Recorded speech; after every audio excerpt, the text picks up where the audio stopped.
All right, welcome everyone. Welcome to the Atlantic States Marine Fishery Commission, Atlantic Striped Bass Management Board. My name's Marty Gary, I'm your board chair. And our vice chair is Ms. Megan Ware from Maine. And we're joined on my right by for our fishery management plan coordinator, Emily Franca, and Dr. Katie Drew for ASMFC staff. This is a hybrid meeting of the Striped Bass Management Board. Just before we get going in earnest here, just wanted to recognize Mr. John Call from the U.S. Fish and Wildlife Service. John, welcome. You're a proxy for Rick Jacobson, so welcome and thanks for joining us. And also, before we get going, I know at our last meeting in May, we got through Amendment 7 thanks to the great work by Emily and Katie and all the ASMFC staff, but Emily wasn't able to join us, and it was such an incredible effort she put on through all the work that went in through the hearings and all. I just wanted to revisit that one more time. And Emily, thank you so much for a great job.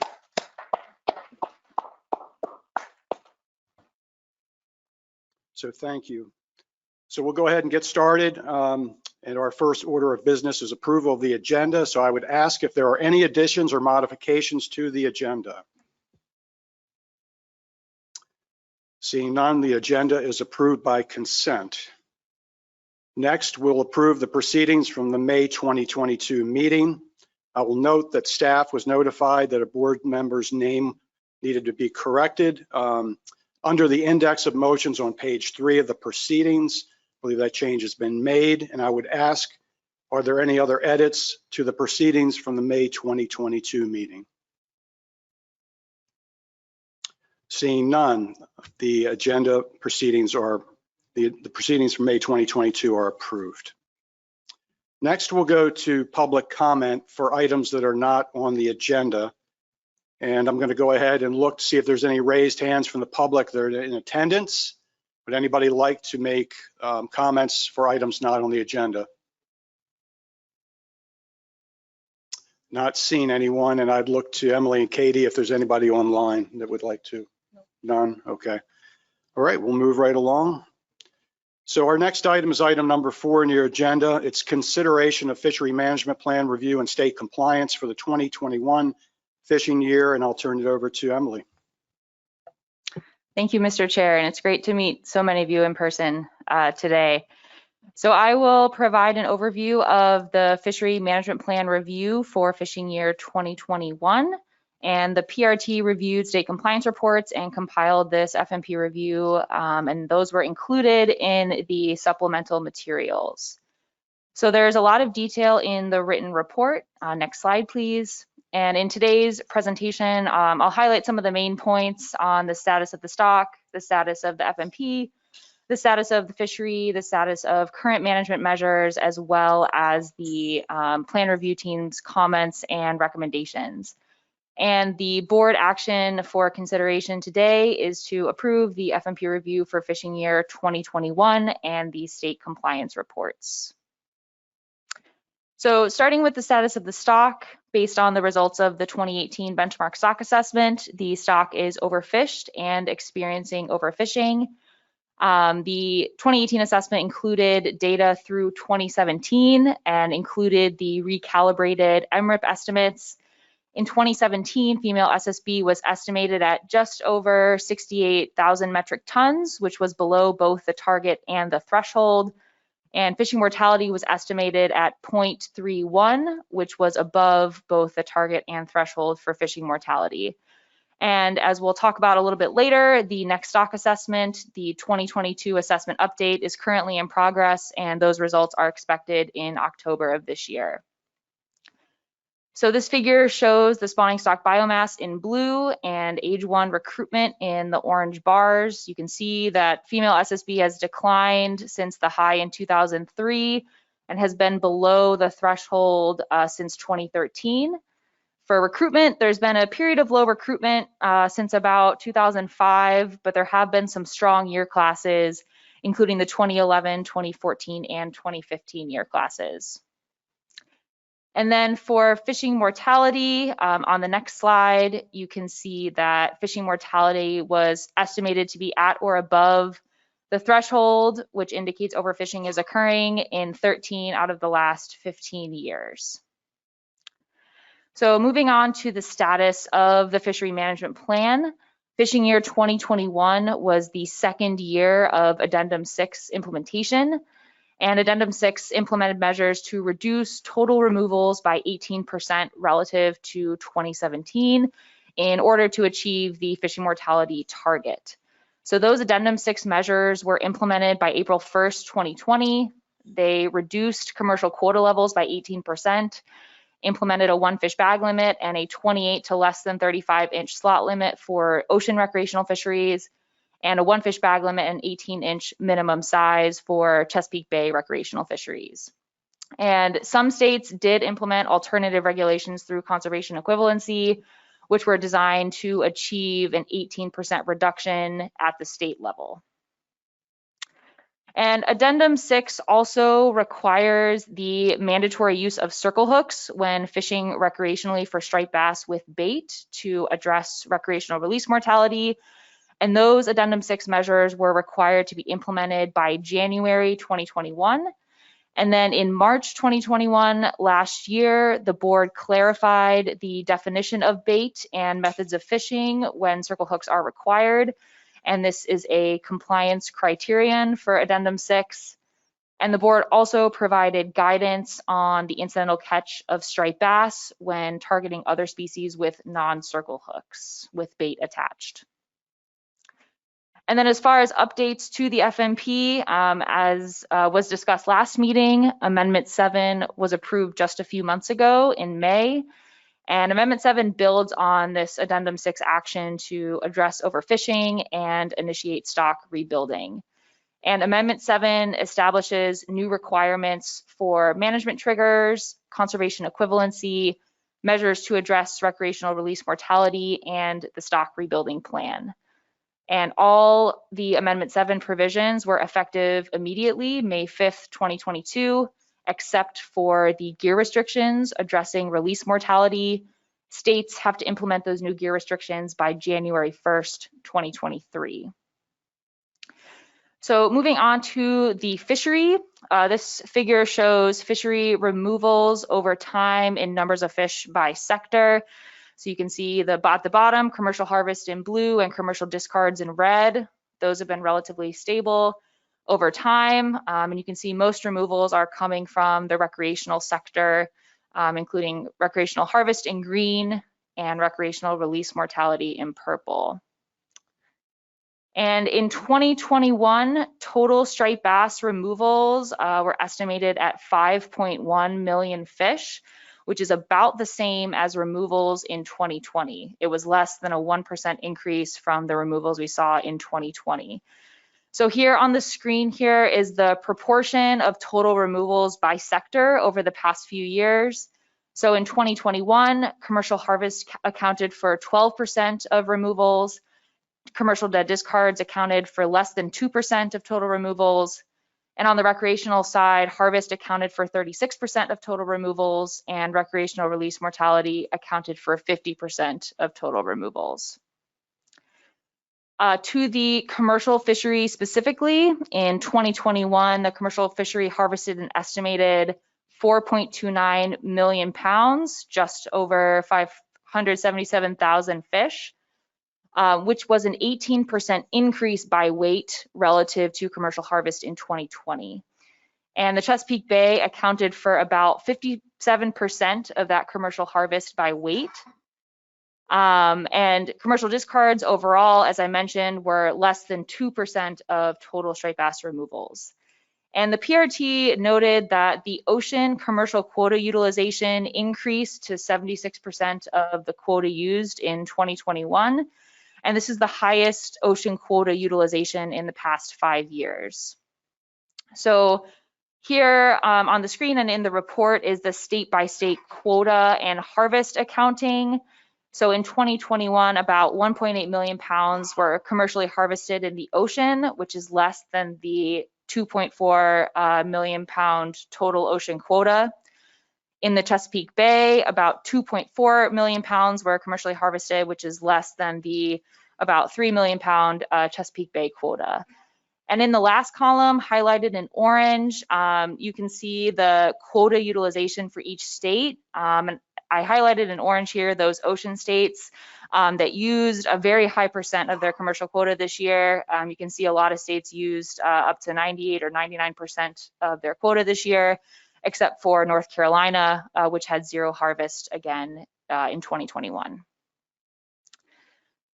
On the recreational side, total recreational harvest in 2021 was 1.82 million fish, which was about 15.7 million pounds. And this is about a 6% increase in numbers of fish harvested relative to 2020. As we've discussed, the vast majority of recreational striped bass catch is released alive, and the assessment assumes 9% of those fish released die as a result of that interaction. And in 2021, an estimated 28.6 million fish were caught and released alive, and of those, 2.6 million are assumed to have died. And overall, the number of live releases in 2021 was about a 7% decrease coastwide as compared to 2020. The PRT did note that there were different trends by region. So in 2021, the ocean region saw an increase in recreational harvest, live releases, and a slight increase in striped bass directed trips relative to 2020. And on the other hand, the Chesapeake Bay saw a decrease in all of those categories in 2021 relative to 2020. And overall, in the report, there's some more detailed discussion, but the PRT noted that there are several factors likely contributing to the levels of harvest, catch, and effort, and those factors include year class availability, particularly as the relatively strong 2014 and 2015 fish have been moving out of the Chesapeake Bay and into the ocean. Also factors like nearshore availability, angler behavior, and the impacts of COVID-19. Which likely impacted, each sector and each state differently. So moving on to the management measures, if we're looking at the Addendum 6 18% required reduction, in 2021, we saw a 27% reduction in total removals relative to 2017. And this was about the same reduction that we saw last year, comparing 2020 to 2017, again, because we had about the same removals in 2020 and 21. And the FMP review report includes the state-by-state realized change in recreational removals. Here on the screen here is the change comparing 2021 to 2017. You can also see the predicted reduction based on state conservation equivalency plans. And the PRT noted that, again, differences in performance from state to state are influenced by a lot of factors, including, changes in effort, fish availability, and environmental factors. And some states saw increased recreational releases, which contributed to some states having a less than predicted reduction. And the PRT also noted that there's a lot of year-to-year variability, even under consistent regulations, again, due to things like changes in effort and fish availability. Next slide. The report also includes the state-by-state percent changes in commercial harvest. So here on the screen is comparing by weight 2021 to 2017, and comparing that to the percent change in commercial quota implemented through Addendum 6. And the report also includes those changes comparing 2020 to 2017 as well. Next slide. And then moving on to the current recruitment trigger. So as of May 2022, the new Amendment 7 recruitment trigger is effective.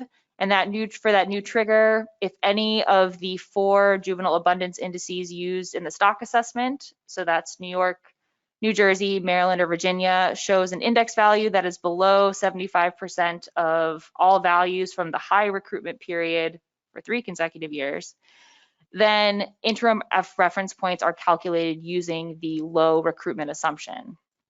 So next slide. So for the This year's review of the juvenile abundance indices, we evaluated 2019, 2020, and 2021. And the Maryland JAI for those 3 years did meet the recruitment trigger criteria. So this trips the recruitment trigger in 2022. So per our new trigger in Amendment 7, this means that this upcoming assessment this year will calculate the fishing mortality reference points using a low recruitment assumption. So you can see here the 4 juvenile abundance indices. The top left, New York, has been above their trigger level for the past 2 years. New Jersey, the top right, was below its trigger level this past year.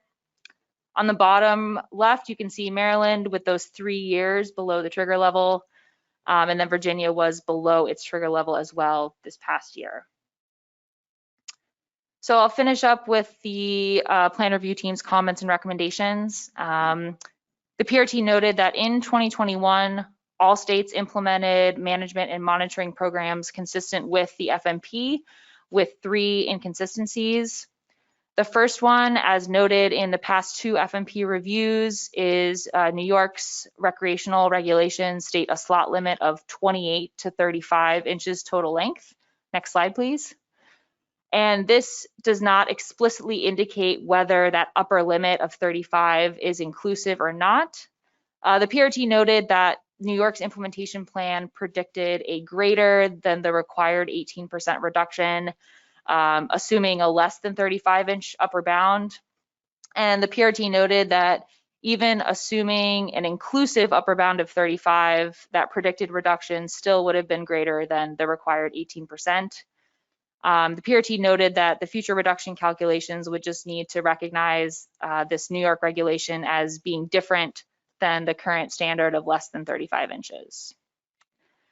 Second, as noted in last year's FMP review, Maryland's 2021 summer closure period, which is currently no targeting from July 16th through 31st, is different from their approved closure period from their 2020 implementation plan, which was originally August. And last year at the board meeting, Maryland stated their intent to continue with this July closure. And then for the circle hook requirement, the PRT noted that Pennsylvania implemented the circle hook requirement in the tidal portion of the Delaware River, which is downstream from the Calhoun Street Bridge, but not in the non-tidal waters upstream from that point. This does align with Pennsylvania's approved implementation plan, which only specified a recommendation for the non-tidal waters. And Pennsylvania noted that the striped bass fishery in the non-tidal portion is very limited, and there's low numbers of fish using that upstream habitat. And then for the circle hook requirements more generally, the PRT noted that there are differences among the definitions of bait. Next slide, please. Some states have more restrictive definitions, and several states have already implemented the incidental catch guidance, which is now a requirement for implementation by 2023. And then finally, there were no requests for de minimis status. And then for PRT recommendations, the PRT plans to update the striped bass compliance report template to request updated tag accounting information for unused commercial tags. The PRT recommends that commission staff work with the law enforcement committee and the PRT to follow up with states on any tag accounting questions. And the PRT also recommends that the board task the PRT with a specific review of the commercial tagging program at a regular interval to review the program components, since it's been about 10 years since that program was put into place, to review components like the biological metrics that are used to allocate tags.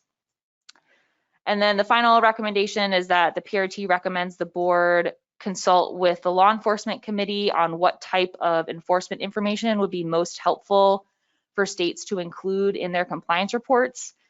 Currently, the compliance report template asks kind of a general question about enforcement, and the information that we're receiving is pretty widely varied. So the PRT is wondering what type of information would be helpful for the board to see in compliance reports. And that's all I have, Mr. Chair. I'm happy to take any questions. Thank you, Emily, for excellent presentation, and thank you and the PRT for all the supporting documentation. It was very thorough and excellently, it was put together extremely well. So any questions for Emily from the board? We got one. Chris Batsavage. Thank you, Mr. Chair, and thank you, Emily, for the presentation.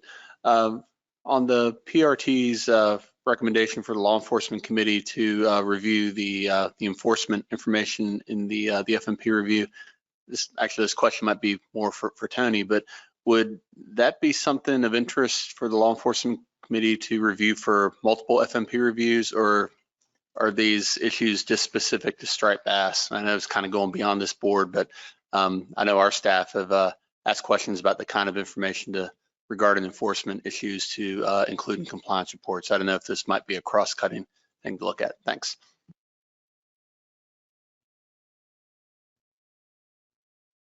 Thanks, Emily.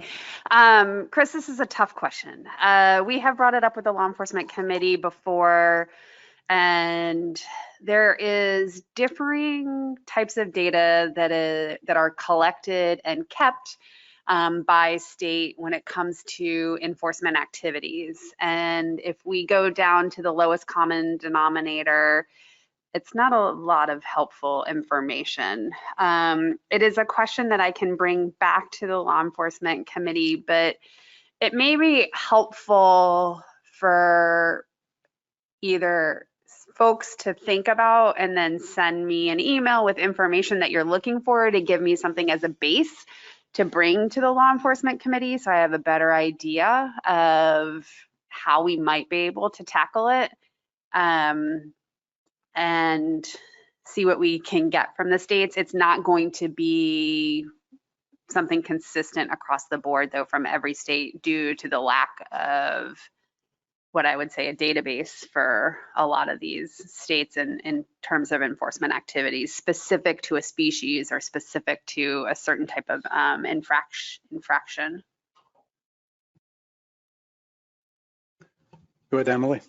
And yeah, just for some context there, some states provided specific numbers of violations. Some states provided a more qualitative overview of the types of violations they were seeing for striped bass. So there's just a wide variety of information that we're getting. John Clark. Thank you, Mr. Chair. Thank you for the presentation, Emily. I just had a question about the PRT recommendation about the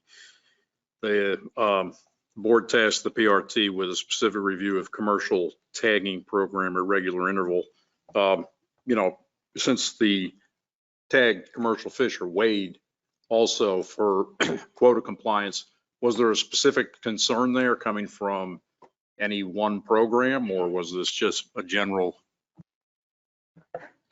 Yeah, so it was more a general observation that there hasn't been a closer look and sort of review of the tagging program since it's been implemented, and just looking at the different biological metrics that are used across the states, and if there are any issues that are arising, just sort of a more holistic review of the tagging program would be helpful. Other questions for Emily? Steve Train. Thank you, Mr. Chair. Is it possible to get the slide up on number of fish caught, number of fish released, mortality? I've got a question that maybe it's been answered, maybe I missed it. But as we change these slot sizes around states, and some states are having closures for a time period, things like that. As we change the slot sizes, we saw that, especially in the recreational fishery, they kill more fish releasing them than keeping them. The mortality is higher with the releases. So as we change the slot size, are we throwing more fish back and resulting in larger amounts of dead fish? Or is that all taken into account when that slot is shifted based on what we know the average size in that region is? The TC takes that into account when we do these reduction calculations. So if you look at the reductions that we're predicting and the reductions that we realize, you see that we have a bigger reduction in harvest to offset that reduction in releases. So the fish that are thrown back, we know that obviously they don't get harvested now because they're not within that slot, but it's not a 100% savings essentially. So yes, release mortality does go up, but it's offset by that decrease in harvest so that your overall total removals meets the reduction that you need for the stock. It just gets sort of shifted around into different components. Go ahead, Steve, you had to follow? I'm just trying to figure this. Okay, so the net benefit is a gain, but we're killing more fish released than we were when we were keeping them. So we're not killing, we kill, like if you look at the number that you killed beforehand, the number that are killed that you harvest and take back with you, the number that you killed by throwing them back, add up to make a total removal. And we need to come down from that. So when we did these calculations, we needed to take that, whatever it was, that 18%. And so when we do the calculations, we figure out, okay, here's what the size frequency is probably going to look like. So if people can't harvest, they have to throw everything over 35 back. Then we compare how many did you, so all those 35 instead of being kept are now released alive. So and you also release alive all the ones that you would have released alive anyway. So the total number of fish that you release alive does go up, but only 9% of those are dying. So and so the total number that you're killing, the ones that you throw back because they die, plus the ones that you harvest, that total number meets that 18% reduction. But if you looked at like your number that you're harvesting and just compare the 2017 harvest with the 2020 or the 2021 harvest, that is only the ones that you're landing, that is a greater than 18% reduction, because we know that some of those fish that we're throwing back are going to die and count towards the total dead fish. So we're not, so if we go back to maybe the slide, which slide is that? Yeah, the next slide. Oh, but for Maya, what number is that? So if Maya can go to slide 10. So we're looking at, 5.1 million, 5.1 million fish. And you can see that the release mortality is a big component of that, but it's still 5.1 million fish, which is 27% less than it was in 2017. So we're still getting that reduction. It's just now we've sort of shifted what proportion is in what category. Go ahead, Steve. Thank you, Mr. Chair. I think you agreed with me. We are killing less fish in total, but we're killing more by throwing them back than we were before we changed the size. We're taking less fish, so we're killing less fish in total, but we know we're killing a larger portion for nothing but fun. Well, actually we are, so if you compare it to what we were in 2017, we don't have the 2017 numbers up, but I think it was 49% in 2017 was the release mortality, and now it's at 50%. So there's virtually no change here, but so like the total numbers of released alive dead fish have actually come down. But now we're looking at more like 50% here, compared to 50% of 5.1 is less than, I'm not guaranteeing this, but yeah. So I mean, in the sense of like, I don't have the exact numbers, but we've shifted some of that mortality to the released alive fish, but all of those released alive fish that are in the slot would have been killed. So you're talking about 9% of those versus 100% of those. Tom Fody.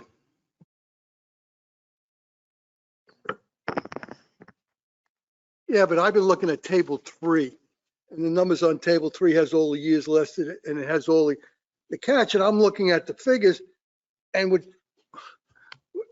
he's saying is true. I mean, we're killing more fish from catch and release and a higher percentage now from catch and release. So what we're regulating is what people can take home to eat.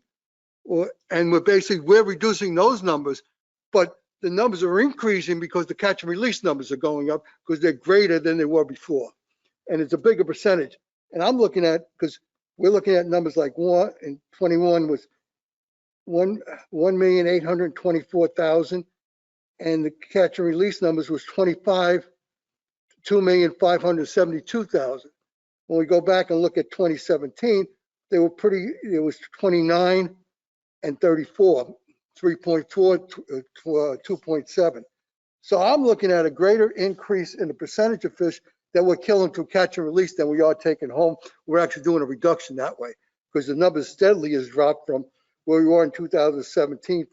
We were at 2,937,000. We're in 21. We're at 1,824,000. That's a dramatic drop.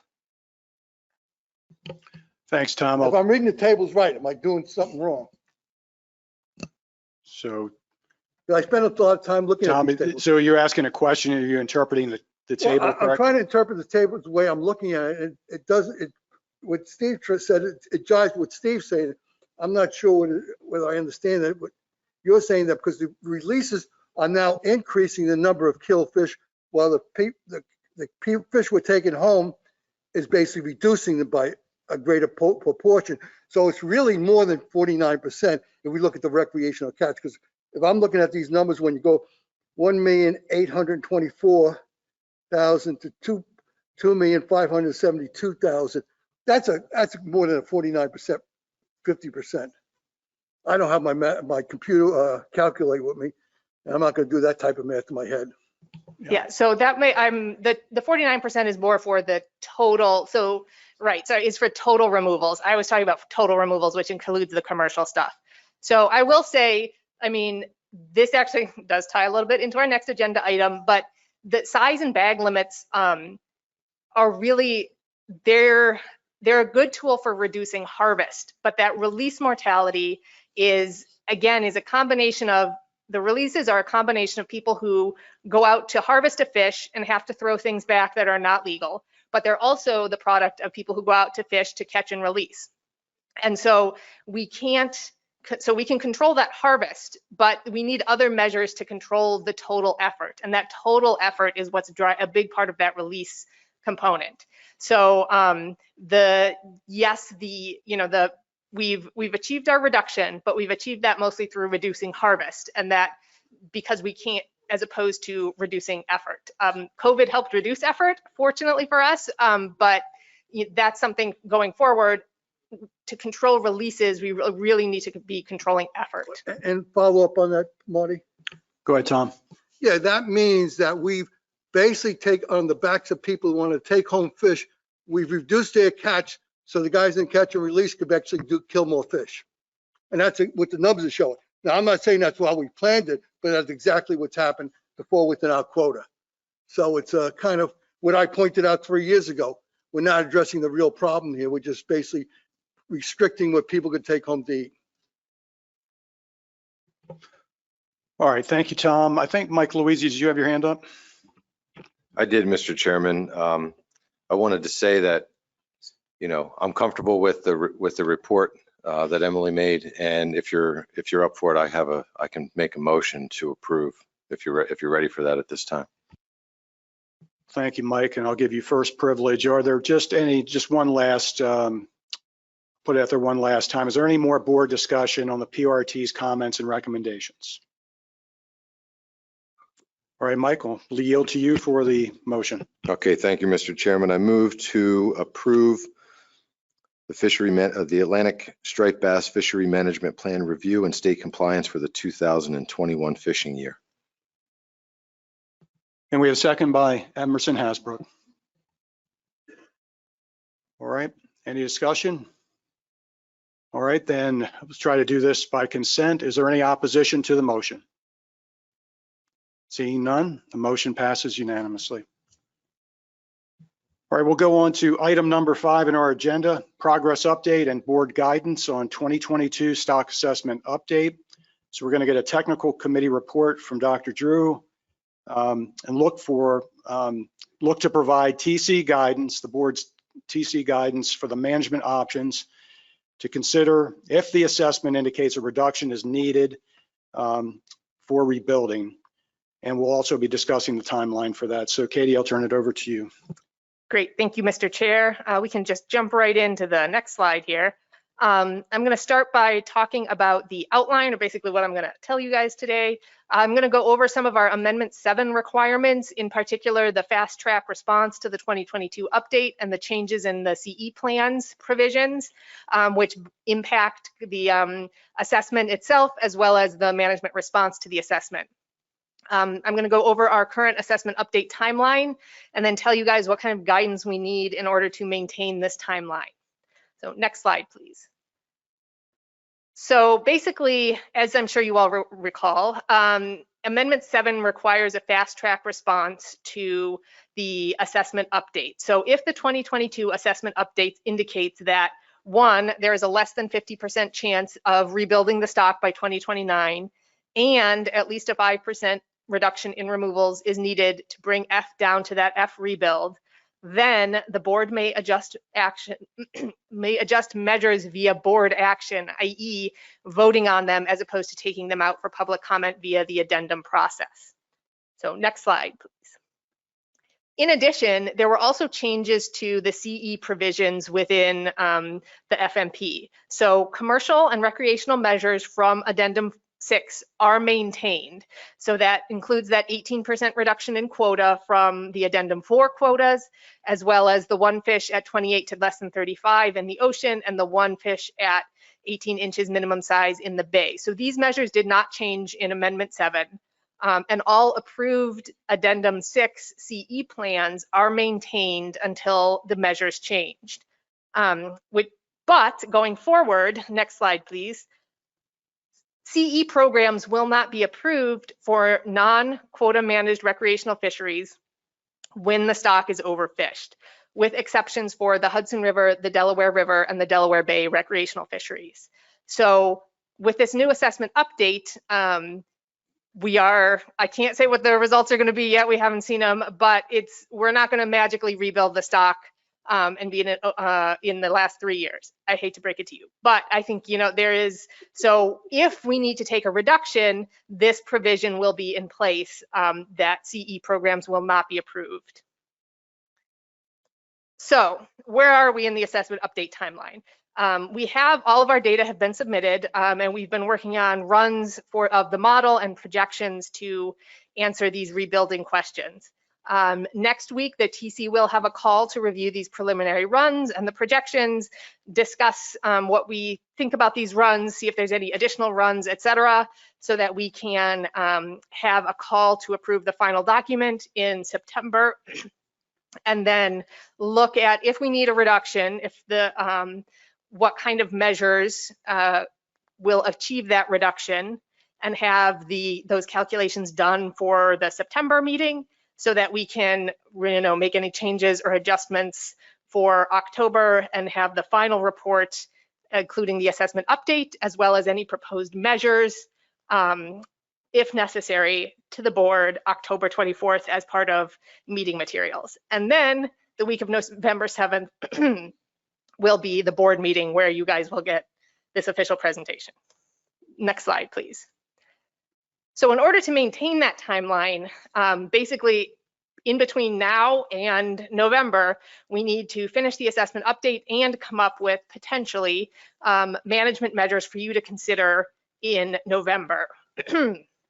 So if the stock indicates that a 5% or greater reduction in removals is needed, the TC will provide the board with a small set of potential options to achieve that reduction, along with the assessment report. And so you will have the option to approve a set of measures for 2023 at the annual meeting in November or at a later meeting. So if you guys are ready in November, when you see this report and our beautiful suite of curated options, if necessary, you can approve them in November, or we could have a separate standalone webinar in late 2022 or early 2023, or at the winter meeting, February of 2023. So this is one of the things we need board guidance on, excuse me, which is when are you guys going to be ready to make this decision? Obviously this timeline, excuse me, obviously this timeline is influenced by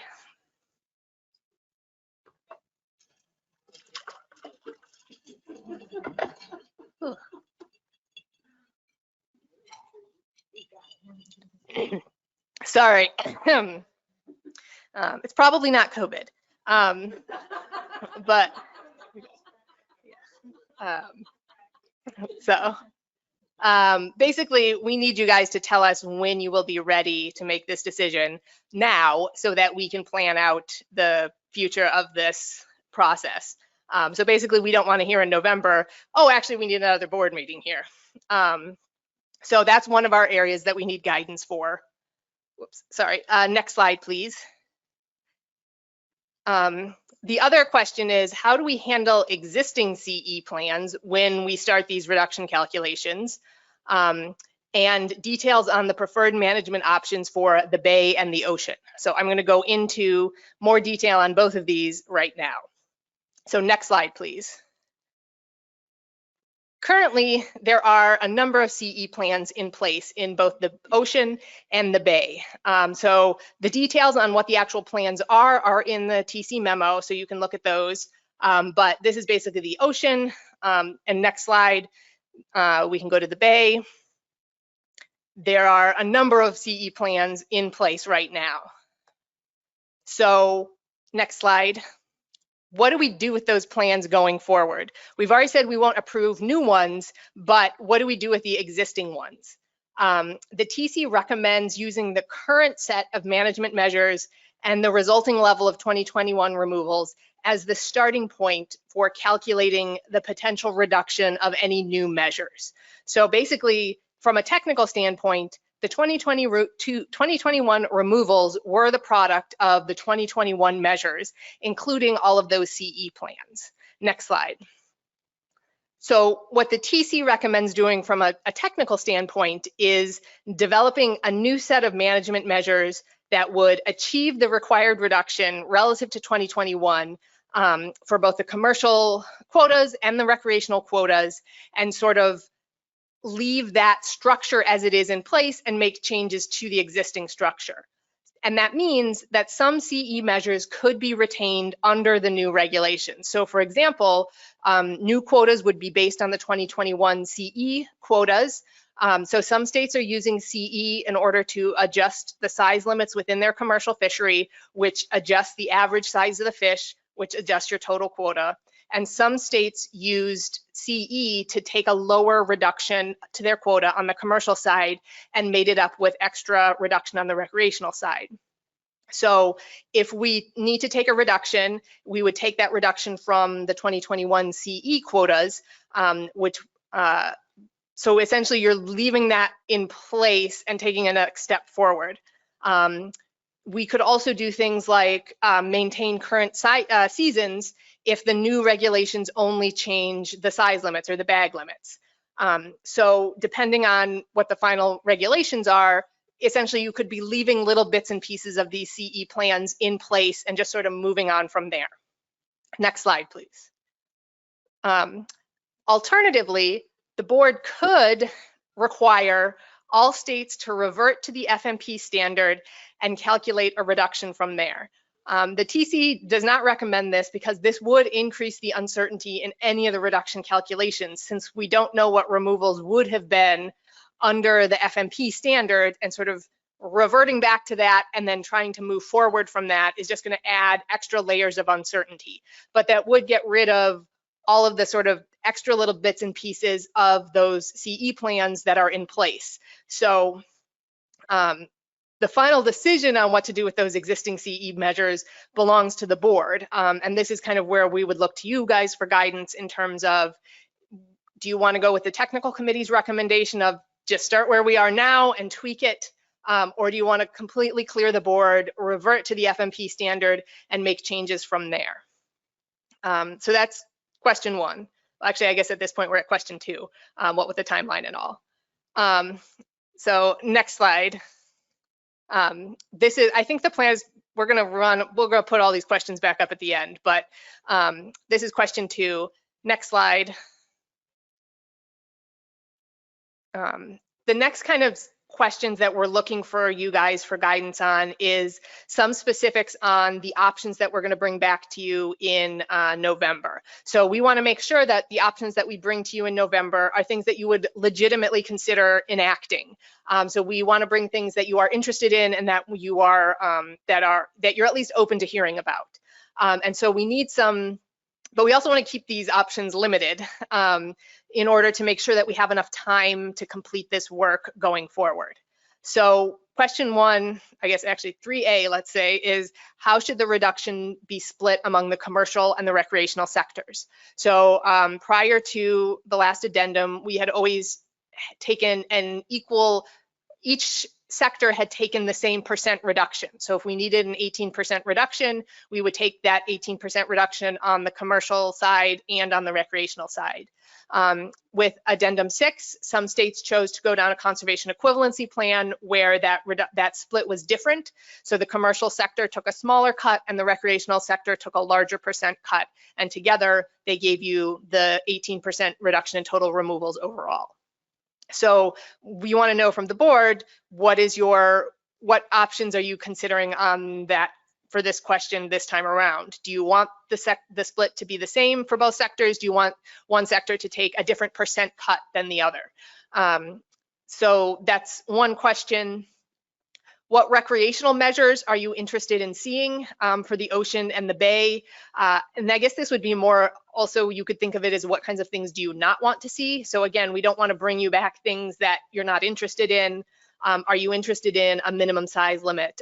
So basically do you want to get rid of the slot and go to a different minimum size? Do you want to adjust the slot?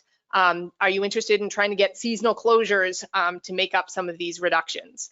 Are there other things that you would like us to look at and bring back to you as options? And if you are interested in the seasonal closures, do you want a consistent coast-wide closure, or do you want more flexibility for states to pick their own closure dates, say within a particular wave, in order to achieve that overall reduction? So these are the kinds of questions we need specifically on the options as we are prepared to develop them, if necessary. Next slide, please. So again, in conclusion, the board discussion today has sort of 3 parts that we need information on. What is the timing for when you will actually vote on these measures, if necessary?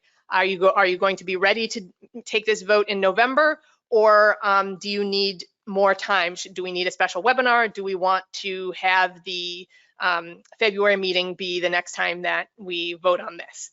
As well as guidance for us on what are reasonable implementation timelines for a 2023 season, which I think obviously would inform that first question on timing.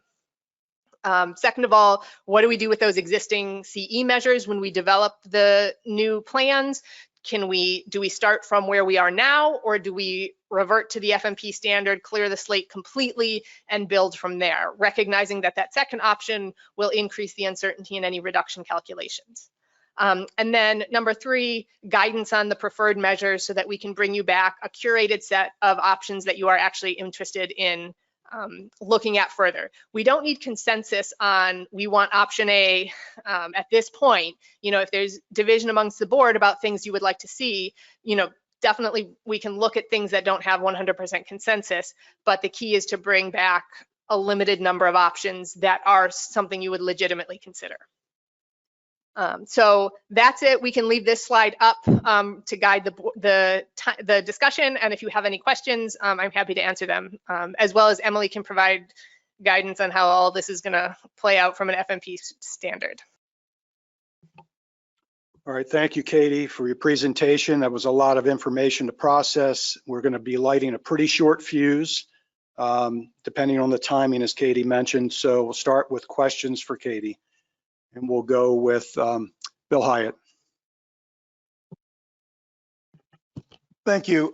Just a quick question in regards to conservation equivalency. If the stock assessment indicates that adjustments need to be made, And I think one of the items that you mentioned was that under certain circumstances, existing CE measures could be carried forward. Under that circumstance, do the requirements for conservation equivalency that are in Amendment 7, for example, the buffer requirement, do those get layered on top, even if it's the existing measure being carried forward? So the answer is no. So the Amendment 7 provision not allowing CE is for any new CE plans for resulting from any changes to the measures. So the existing components of past CE plans aren't affected by the new provision. So just to follow up, but does that prohibit, however, us making a decision that if changes are necessary, any existing CE should incorporate those changes? Or does it prohibit us from that option? So Tony can jump in here if needed, but because the Amendment 7 provision applies to any new CE plans, that doesn't affect how this question of where do we start the reduction calculations from? Are we starting from just where we are in 2021, which includes some past CE measures, or are we starting from sort of the blank slate, everyone, starting that calculation, assuming everyone had implemented the past FMP standard? So no, I think the board can make the choice here of providing guidance to the TC of where to start that reduction from, either that TC recommendation of start from where we are or revert back and then calculate down. Dave Sikorsky. Thank you, Mr. Chairman. I'm uncertain in what I'm even asking here because it's a lot of uncertainty. And I'm thinking back to the Addendum 6 measures that my state implemented and some of the uncertainty in doing those.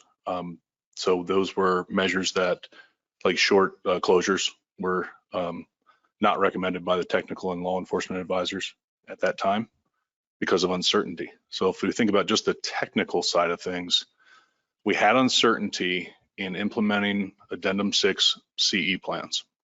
Now we're being asked to potentially carry them forward as our baseline, but being told that to go back to what's in the plan 1 at 18 for the Chesapeake Bay, that would be uncertain. So I'm trying to balance the two levels of uncertainty. Can you provide any clarity there? And I may have a follow-up or a question later on here. Thank you. So I think the issue is what's uncertain. We know what happened in the past. So what's uncertain is what's going to happen in the future.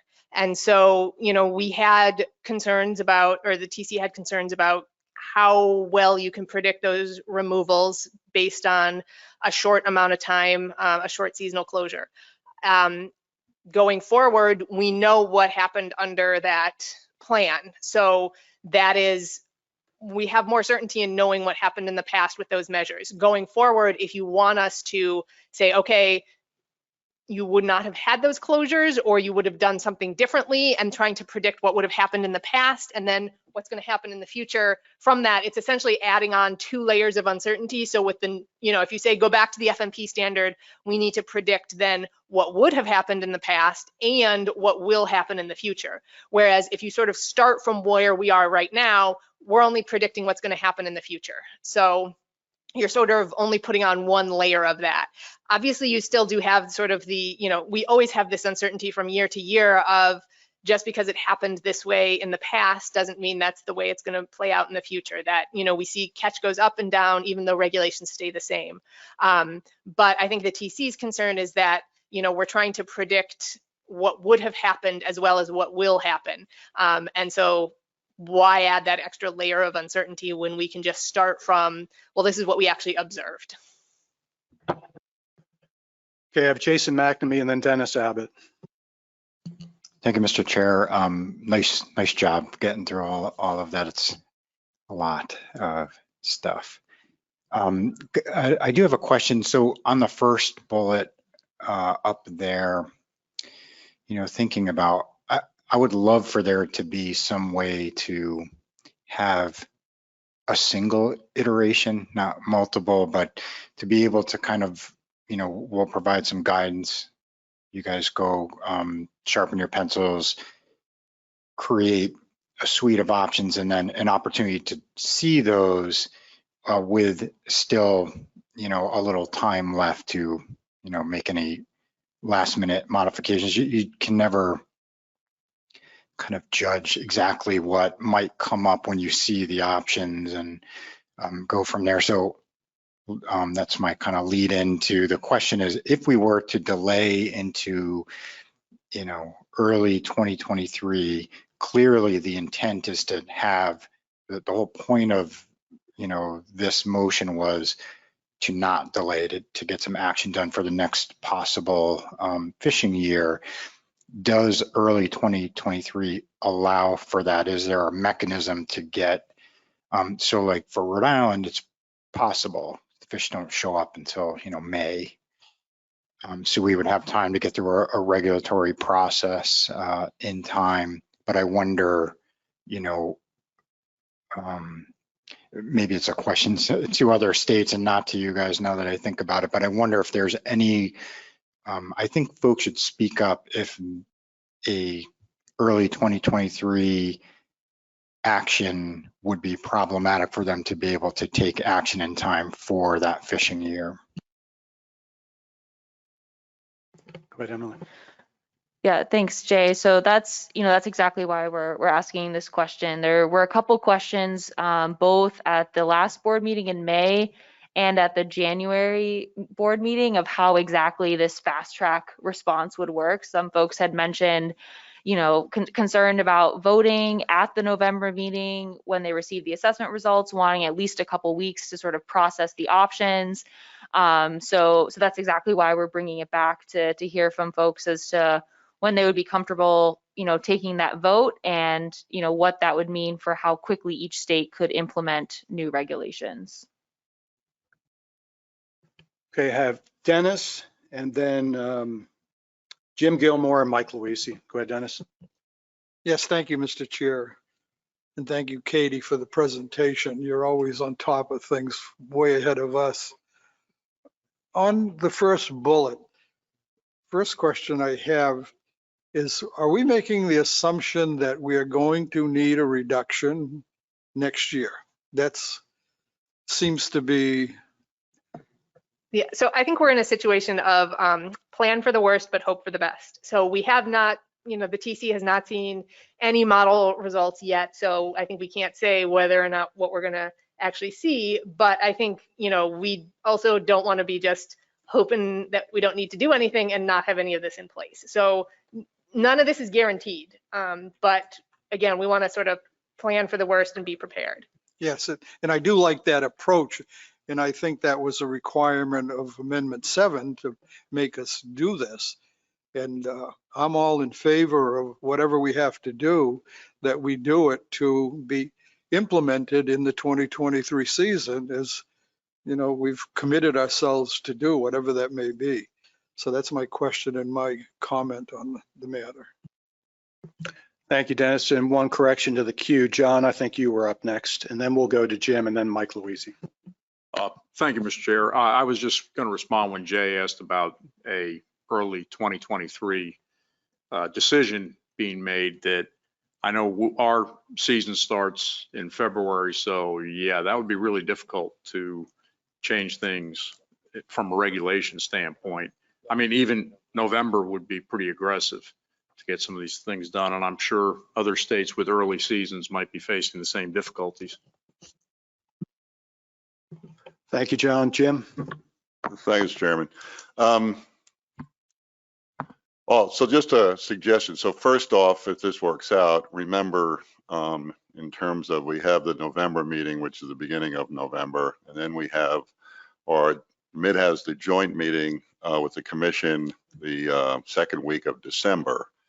And it's becoming a regular occurrence now to have, where we used to only have one a year, now we have like 4 or 5. So we could possibly add on a striped bass thing to that meeting, which is in Annapolis. So I don't know if it helps us or not, but at least we're not to the end of the year. We're in the middle of November at that point. So, and Mike, you'd love to host another ASMC joint meeting too, right?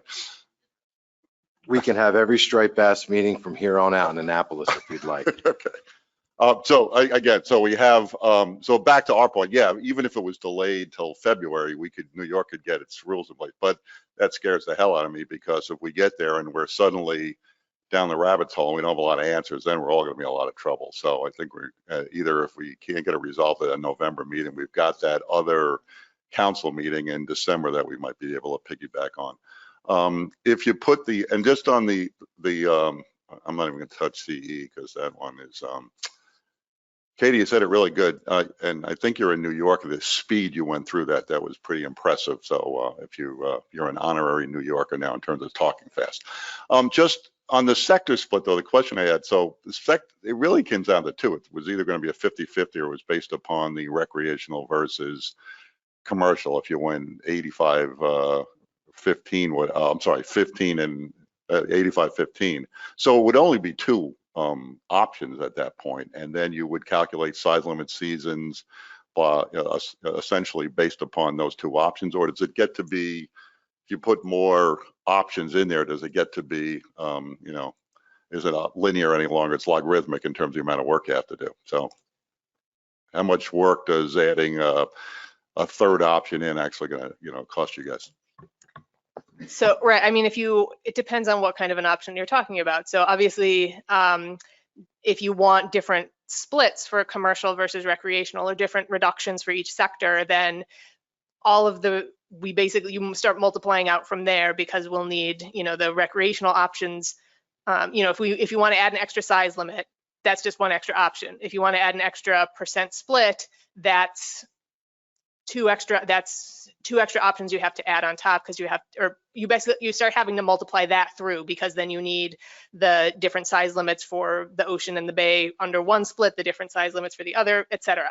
So yeah, it depends on basically choosing different splits or different sector reductions multiplies those is a multiplicative effect. Adding an extra size limit consideration is more of an additive process. All right, next we'll go to Mike Louisi, and then we have Nicola Mazur. Yeah, thank you, Mr. Chairman.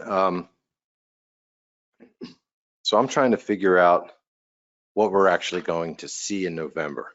And the way I'm thinking it through, the suggestions we make today on guidance to the technical committee will produce something that we'll have a first look at based on the updated assessment information that's used in calculating whatever it is we're looking at in November. And, I would agree with Jim that I think there are two possible ways to get to a reduction if it's needed, if it's the worst case scenario that we're planning for. One would be an equal sector split so the reduction is taken equally. And the other is the one that was presented where it's like an 85-15 based on the proportion of removal. So what I envision seeing in November is not just one selected result of the guidance that we're giving. We may have 2 or 3 different views at Ocean and Chesapeake Bay, and maybe, within some of the other systems, options to consider for implementation in 2023. And so to the first point, and if that's accurate as to what we're going to be looking at for the first time, I would have a very difficult time supporting making a decision at that November meeting as to what we're going to implement without spending some time taking what we get that's supported and approved by the board out to the public, even if it's a state-run hearing a couple weeks after the board meeting, so we can generate some public feedback and comment in making our final decision, sometime either right before the turn of the year or early into the next year. So I would be very uncomfortable going into November thinking I'm going to have to decide on what option I'm going to select, having seen it for the first time and not having had an opportunity to talk to any of my stakeholders in Maryland. So I'll stop there, Mr. Chairman. I do have comments as we go through the questions, so hopefully I'll have a second chance to provide those thoughts. Thanks. Okay, thank you, Mike. We're going to go with 2 more, and then I'm going to bring the board back to the timing issues, and we'll go through those sequentially. Max, I'll let you So we'll have 3. Max will be last say. We're going to bring it back to each of these incrementally. We'll start with the timing. And I do want to hear from the public as well, both in person and online. You'll have an opportunity for some limited comment. So we'll go to Nicola first. Thank you, Mr. Chairman. Even for a state that has a later season start than many others, I think a February decision point is problematic from implementation rulemaking process and getting the word out to stakeholders. November would be ideal, but I do agree with Mike about the need to provide a little bit of time for states to get some input on measures that we may see for the first time in November. So my viewpoint would be to hopefully plan on a December meeting, as Jim suggested, for decision making at that point. And even that timeline, I think, hinges on the guidance that we give to the technical committee today, and being pretty narrow in the range of options that we're requesting. And I guess, begin to delve into that discussion a little bit, I'd be looking for equal cuts between the 2 sectors, and a limited range of options, commercial quota cuts, and on the recreational side, looking at the size limits. I think seasons is a much thornier issue to get done quickly than kind of our standard measures, something that's already in the FMP with the minimum sizes and maximum sizes, and just looking at perhaps narrowing the slot on the coast, perhaps implementing a slot in the bay, those types of measures that the technical committee can likely turn around more quickly and with less potential thorns in them than looking at something like seasons. Thanks. Thank you, Nicola. Emerson? Yeah, thank you, Mr. Chairman. I agree with what Mike said a few minutes ago on timing. I also think that timing in our decision in reaction to the assessment is going to be based on what the reduction is going to be, right? I mean, if after the assessment we see that it's a relatively minor reduction, we can probably make that decision a little bit quicker and easier than if it's a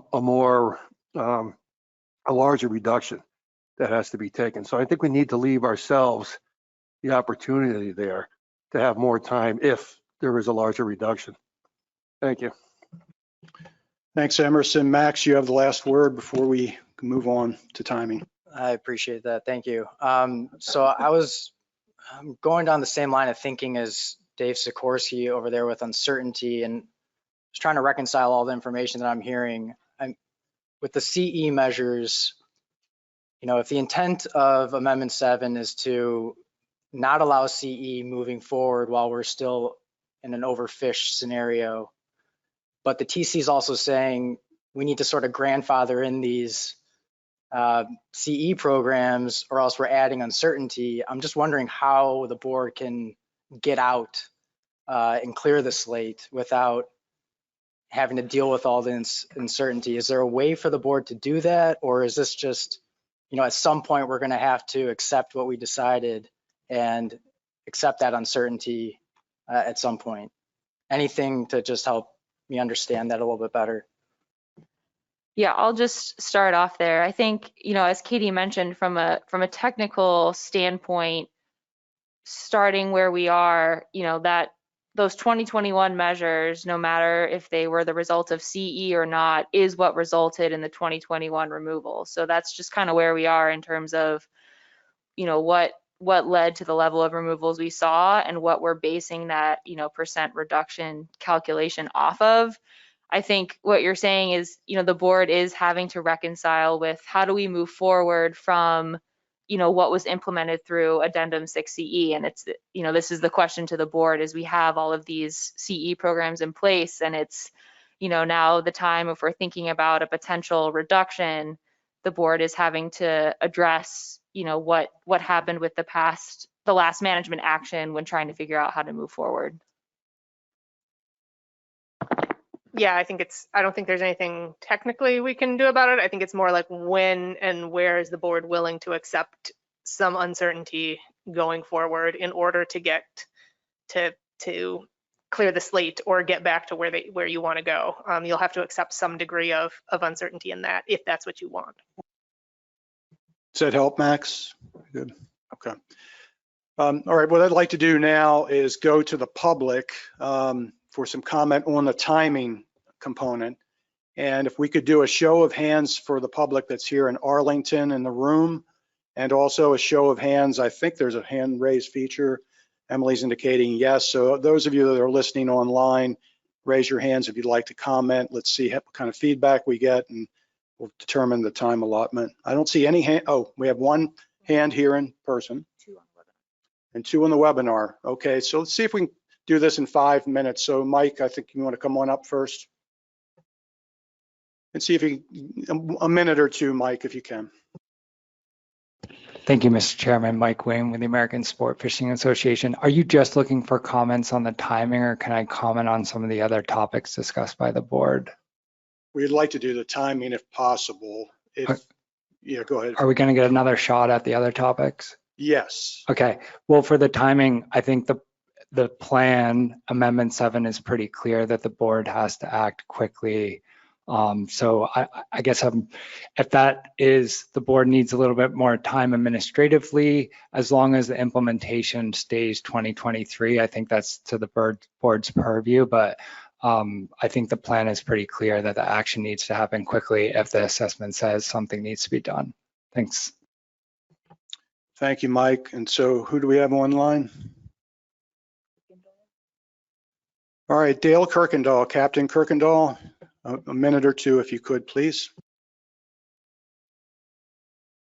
And Dale, you just need to unmute your microphone from your end.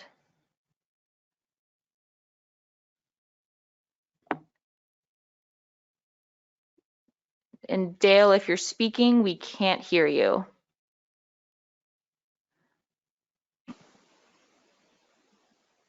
Dale, Dale, we still can't hear you. We'll come back to you in a moment. All right, Patrick Paquette, you have the floor.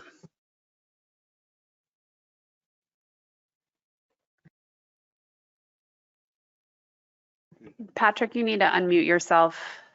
You're self-muted right now. I believe I'm unmuted now. We got you. Thank you. Thank you, Patrick Paquette, Massachusetts Striped Bass Association.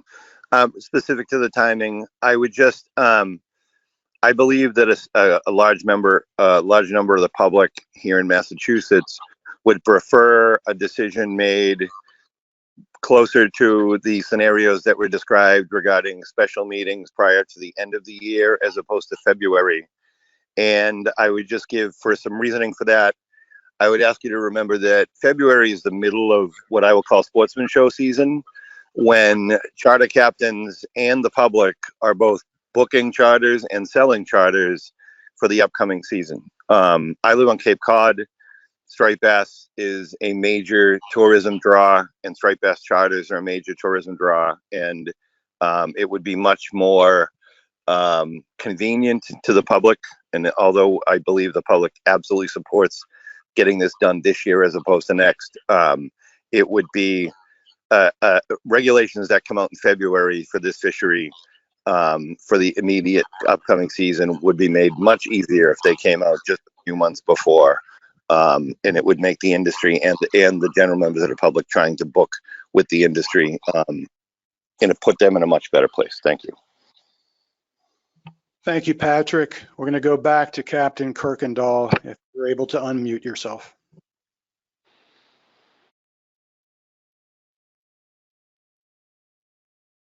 And Dale, you just need to click on your microphone button until it's green.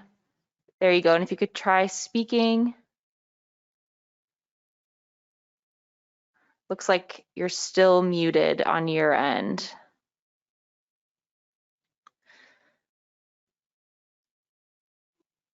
All right, Dale, it looks like we still can't hear you. We'll try to come back to you perhaps later in the meeting, but otherwise I can follow up with you after the meeting. All right, thank you. So we're going to bring this back to the board. So we'd like to conclude our feedback for general guidance to the TC on timing. We've already had significant input, so we'll come back. Richie? Thank you, Mr. Chair. I think we pretty clearly told the public that we were going to act in November when we passed this. The purpose was to act in November, and we asked all the states, if we do that, can you implement for 2023? And the answer was yes. So we've already told the public what the intent is, and I think we must do this in November. So therefore, I think with that, if we decide that first, then the rest we have to back into it.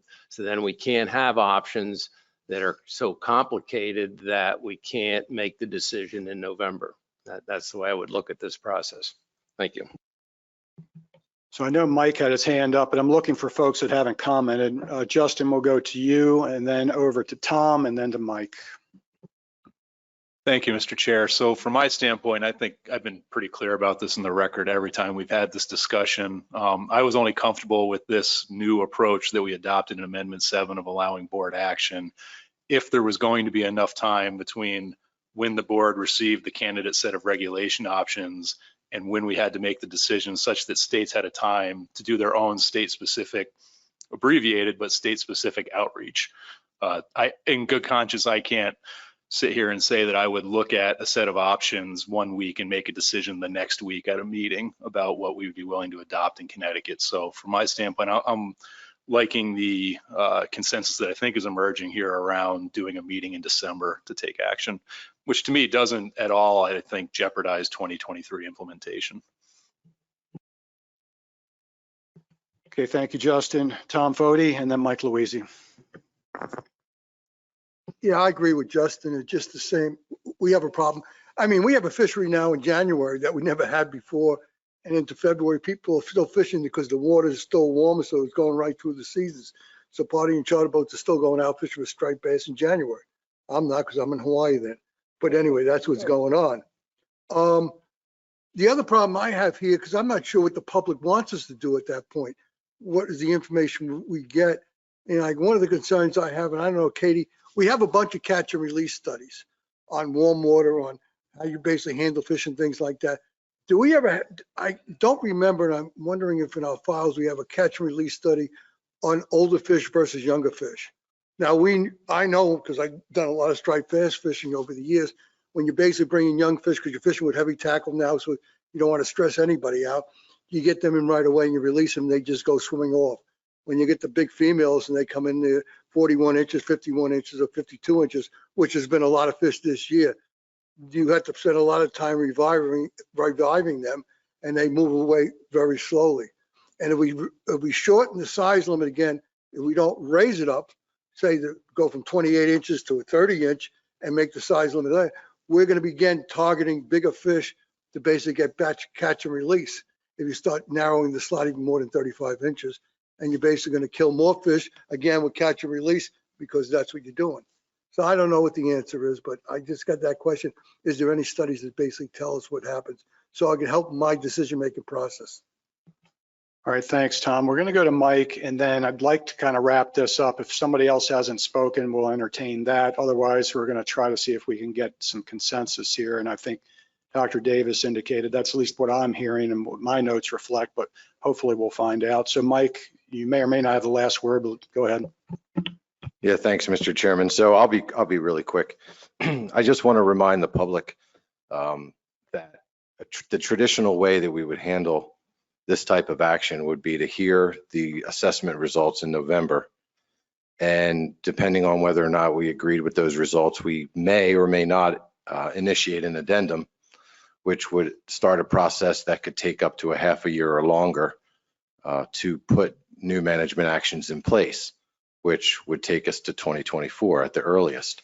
You know, this board made every attempt during the Amendment 7 discussions to make the appropriate decisions and comments on the record that we feel that we need to take action more quickly than that.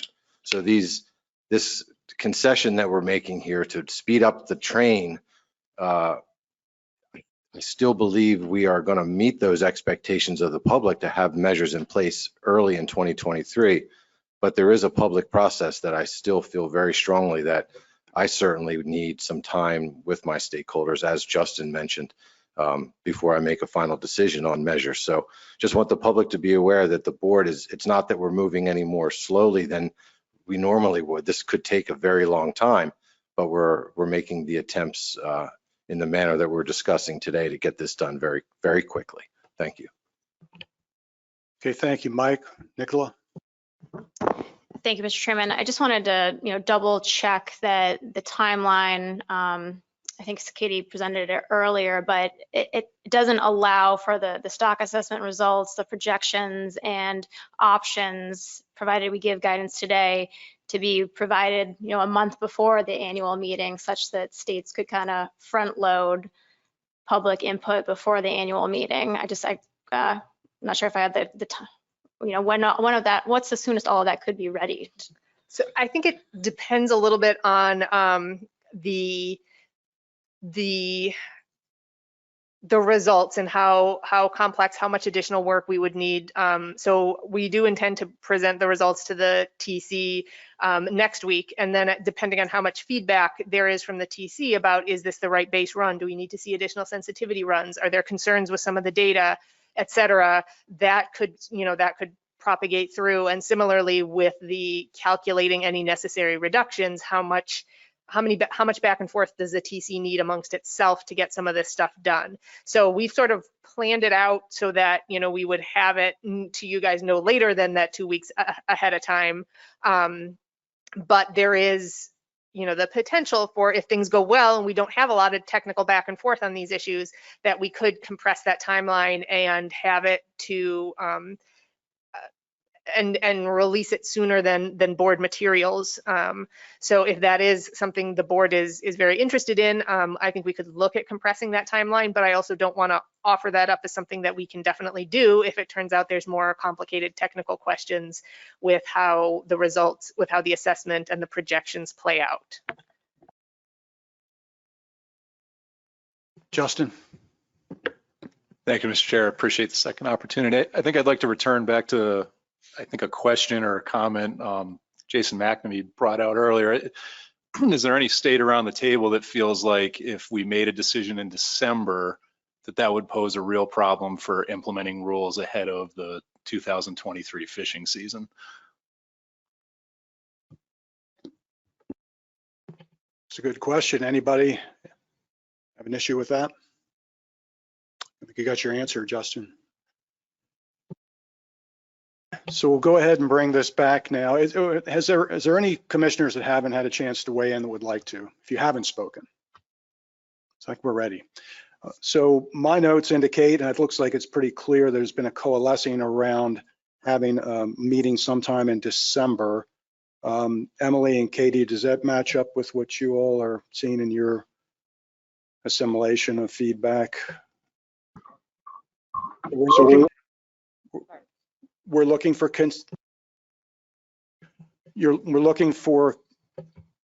guidance through consent without a motion if possible. So I'll go ahead and reach out to the board. Is there any objection to going ahead with the idea of a December meeting for our timing? No objection to that? Go ahead, Eric. Yeah, thank you, Mr. Chairman. So is this going to be a standalone meeting, or is it going to be essentially a standalone meeting in conjunction with the Mid-Atlantic Council meeting?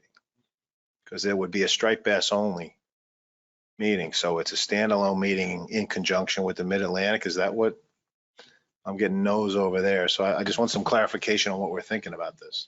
Thanks, Eric. I'll go with Tony. I think we would have a virtual meeting. We would poll the states or, well, the board to see what day works best for the board. My guess is that it will have to be outside of the council, the two council meetings that occur. The first, New England is the first week in December, and the Mid-Atlantic Council is usually the second week in December. So likely would be sometime in the third week unless we did it on a Friday or a Monday. But it would be virtual. Okay, so I think Go ahead, Emerson.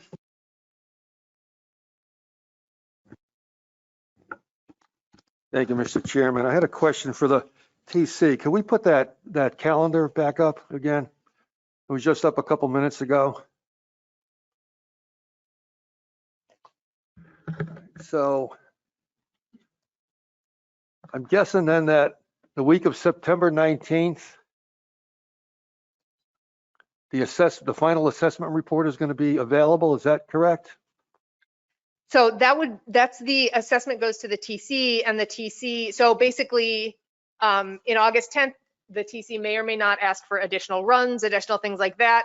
We would do those, we would put that in the report, then the TC is going to see the report. There is the possibility that the TC is going to want to make adjustments to the report on the basis of whatever came out of those additional runs or whatever, however it is. In theory, yes, we would love it to be like check, we're done, but we always do build in a little extra time in case people have concerns about the results or the way they are presented in the assessment report. Okay, thank you for that. So then on the week of October 10th, TC call to approve final proposed measures if necessary. So is that where the TC is going to review whatever guidance we give you today against the results of the assessment?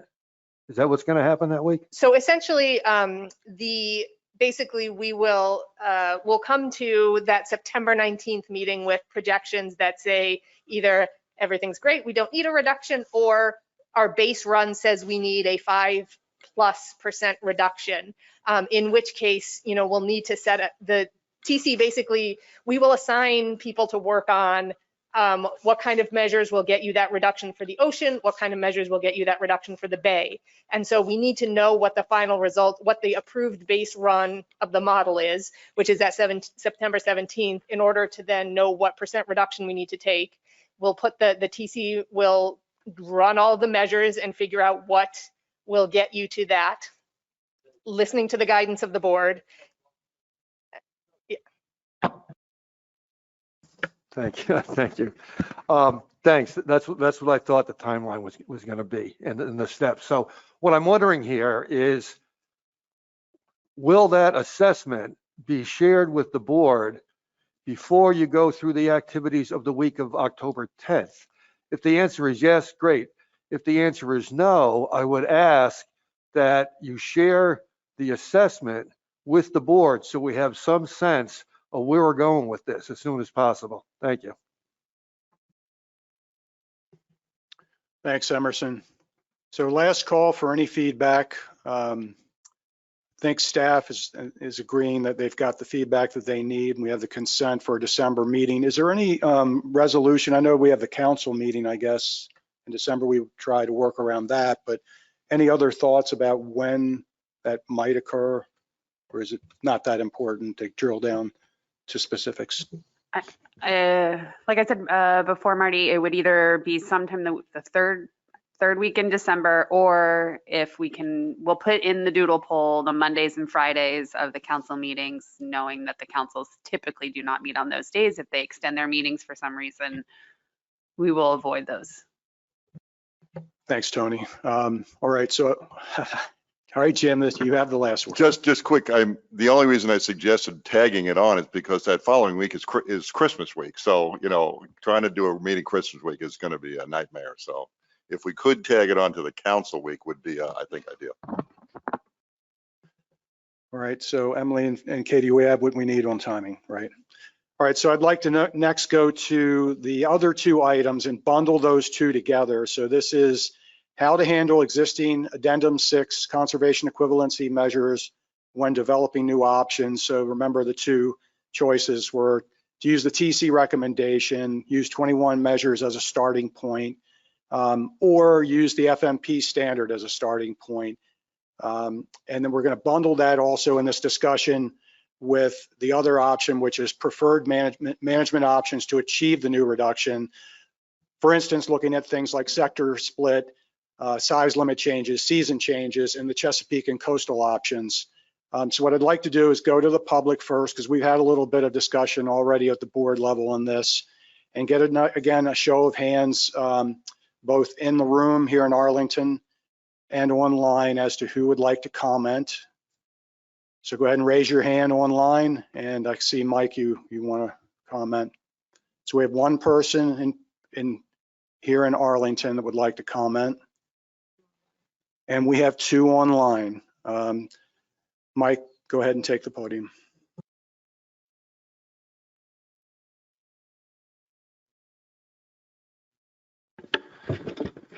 Thank you, Mr. Chairman. Mike Wayman, the American Sport Fishing Association.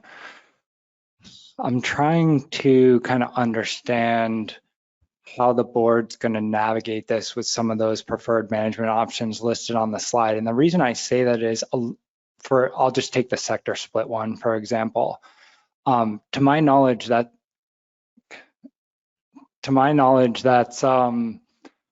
part of one of the conservation equivalency plans from one of the states. So what I'm trying to reconcile here is it was clear in Amendment 7 that the board needs to act quickly to address a mortality issue if there is one from the assessment. But I think there was some understanding by the public that you would likely use management measures that you've used in previous plans, or technically in Amendment 7 right now, which was both baywide and coastwide measures as the baseline. So, you know, I think that it's somewhat of a disservice to use some of these less used CE specific regulations as a coastwide or baywide management response if you're going to act quickly. If you were to do that, use some of those CE proposal regs, I think you should do that through a longer public comment process in a management document personally. So to just kind of summarize my input here, I think the goals and objectives of the FMP were to bring some uniformity to the regulations. The data suggests that when you use it across the broader geographic region, it's more reliable. And in my suggestion would be to use baywide and coastwide measures as part of the management response, and that would be essentially bag and size limits for the rec sector. I guess my time's up. Go ahead, Mike, I'll give you another minute. It's fine. The other thing that I wanted to address was this decision about to take the reduction between the rec sector and the commercial sector. So if I'll just remind everybody that this was discussed in Addendum 6 that the New Hampshire annual meeting in 2019, and specifically this was a question: should the reductions be taken equally between the sectors?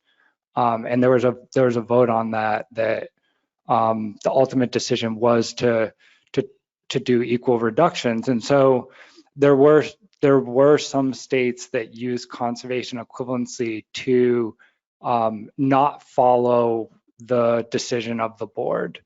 And so I guess seeing the presentation this morning from Emily with the FMP review and seeing that the commercial quota is being more utilized in recent years, I think it's reasonable to not revisit the decision about equal percent reductions, leave it at equal percent reductions, and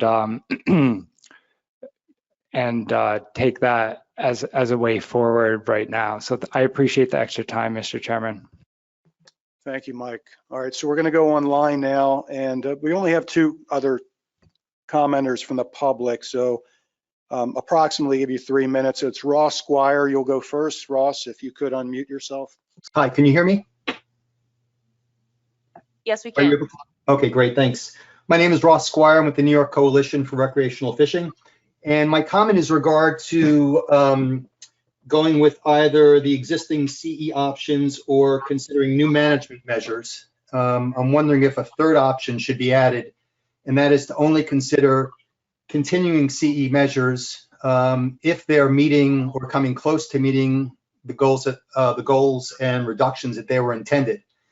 I don't know if the board has been provided with that information, but it seems inconsistent that the board would approve CE measures going forward if they've shown that they haven't met the original objective that they were supposed to. And I think back on earlier addendums where CE proposals were approved by the technical committee and they grossly underperformed. And it just seems inconsistent that the board would permit that to happen in going forward. Thank you for allowing me to speak.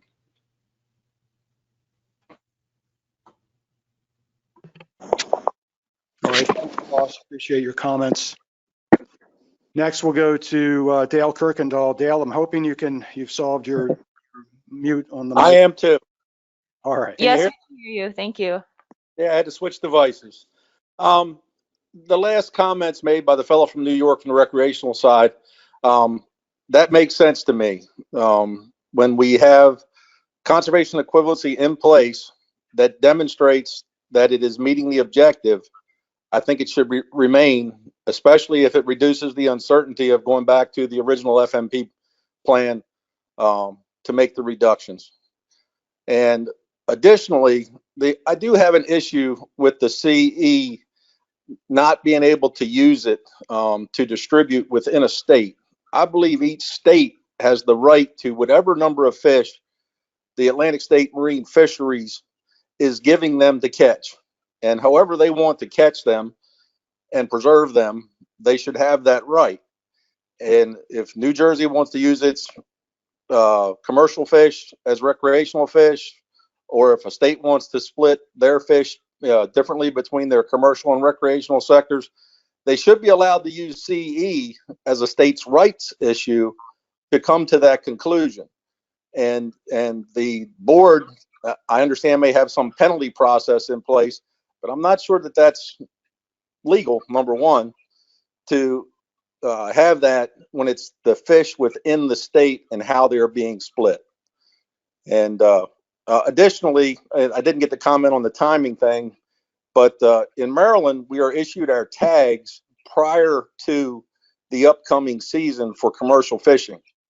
So, and that starts in January 1. And I'm not sure with a December timeline that we could be issued the appropriate number of tags if there were reductions or not, or how it would be managed as to returning tags and such so that we get to the right number. As well as the commercial fishermen have a card that is issued to them just prior to the season. And there's no way that that window can be completed if we're not making decisions until December, and unlikely if it could be completed if we were making a decision in November. And the fishermen, of course, they want to fish as when the fish are there, which is likely the first week or two of January for our gillnet season. And those were my comments. All right, thank you, Dale. I appreciate that. All right, we'll bring the conversation, the discussion back to the board, and we'll go ahead and tackle these one at a time. So we have the bundle from the public, but comments, Katie? Sorry. Yeah, I think just to clarify, I think on the existing CE measures or CE plans, we would not be retaining an entire plan from a state.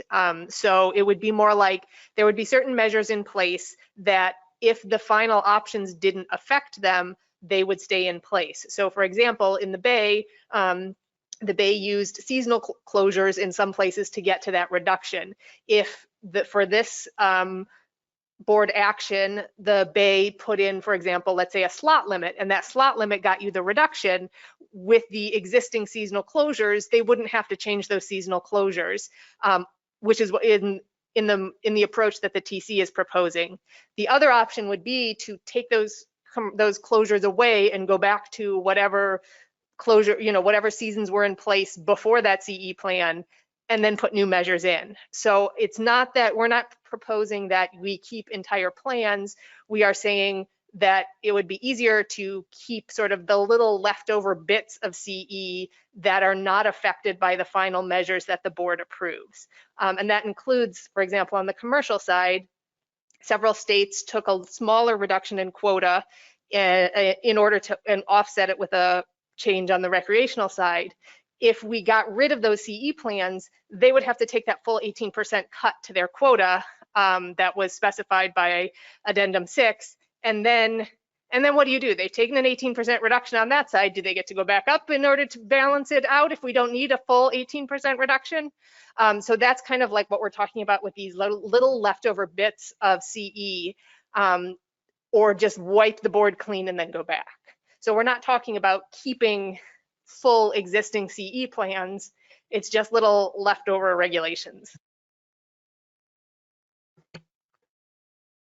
Thank you, Katie. John, did you have a question about that?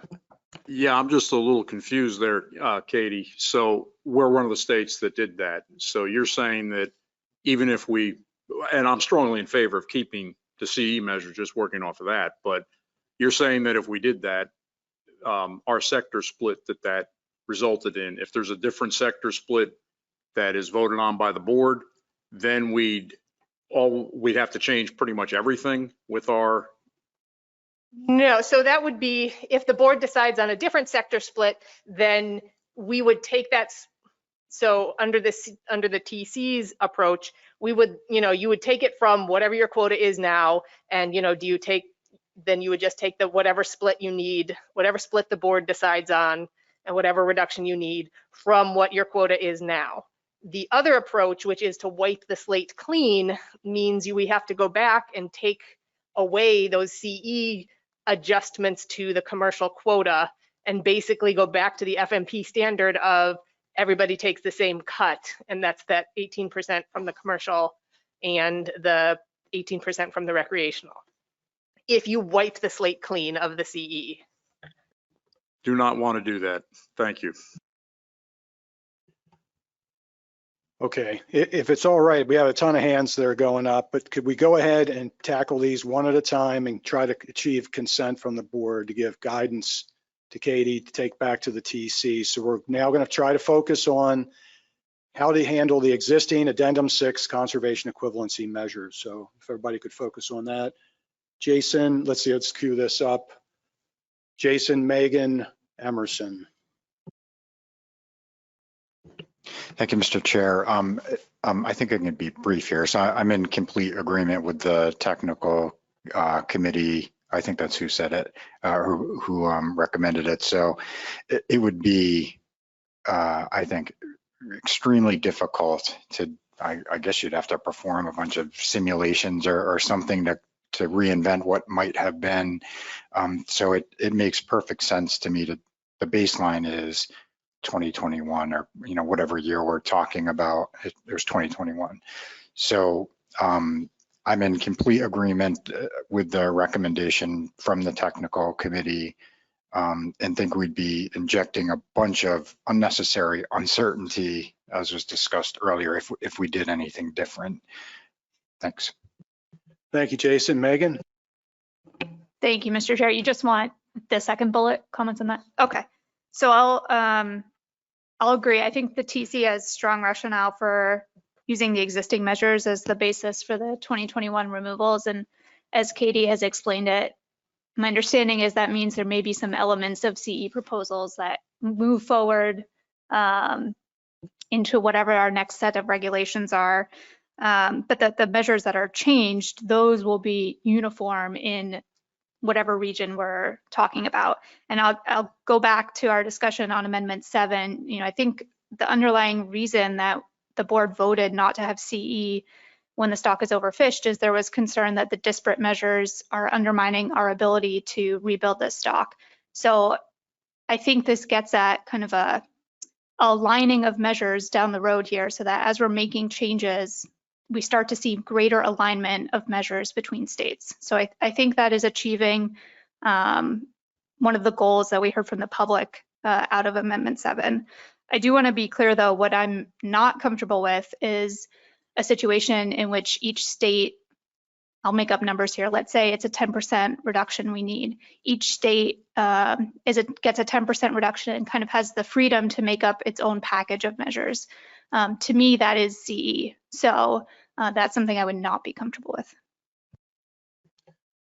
Thank you, Megan. So we're going to go to Emerson Hasbrook, Dave Sikorsky, and Justin Davis. Thank you, Mr. Chairman. Jason said exactly what I was going to say, so I have nothing further to add. And when I was leaning forward with my hand up, I blocked Joe, who also had his hand up. So I'll yield my time to my colleague from New Jersey. Go ahead, Joe. Take advantage of that. I will. Thanks, Mr. Chair.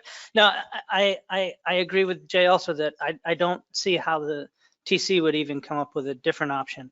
But it was something that Emily said that concerns me, and it makes me feel like striped bass is once again moving towards our black sea bass management. And that's the assumption that we're going to have to make, all of us, that the measures that were put in place are the reason why the harvest estimates were what they were. As if we had those same measures in place in a different year, we wouldn't see incredibly different harvest estimates. And so I just want everyone to keep that in mind as we move forward. Thank you, Joe. Go ahead, Dave. Thank you. I appreciate all this conversation around the uncertainty and the CE measures, and I think Megan just hit the nail on the head. I agree with what she's just stated. We're trying to align consistency amongst our regulations that hit the water for the rec sector, or for, you know, commercial is different, of course, but I think that consistency is key, and that's why not only did this board decide in Addendum 6 that reductions should be equal, even though they weren't in many states. Back in Amendment 7, there's consistent measures for coast and for bay. And I think that is key moving forward. Without that, we're ignoring the public and the desire to find some more consistency. When we're on the third bullet point, I'd like to offer one concept in regard to that down the road. But thank you. I agree with Megan. Thank you, Dave. Justin? Thank you, Mr. Chair. Quickly, I'll just echo the comments around the table that I think the only workable solution is to use 2021 as the baseline going forward to develop new measures. And to put a finer point on the discussion about how interjurisdictional inconsistencies in measures that were brought about through CE could potentially perpetuate forward here. So for the ocean fishery, the only way we could have an inconsistent length limit as a result of this process is if we chose to achieve reductions only through season. As soon as we decide that we're going to use length limits as a tool for achieving reductions in the ocean fishery, that means we're going to have a consistent length limit for all states in the ocean fishery, correct?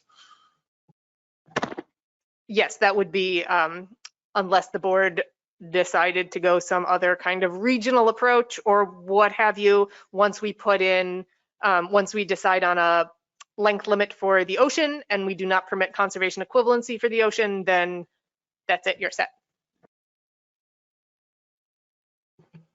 John? Thank you, Mr. Chair. And just to clarify this, I'm sorry, I'm just not really grasping exactly what you're getting at here. So take a state, using a concrete example of Delaware, where we have a slot season on resident fish in the summertime. We've taken 2 reductions on that already in Addendum 4 and Addendum 6. And under Addendum 6, we partitioned the cutback between the recreational and the commercial. We gave commercial only about a 2% cut. And as the results show, we've hit the marks perfectly both years. We've exceeded them in the past year.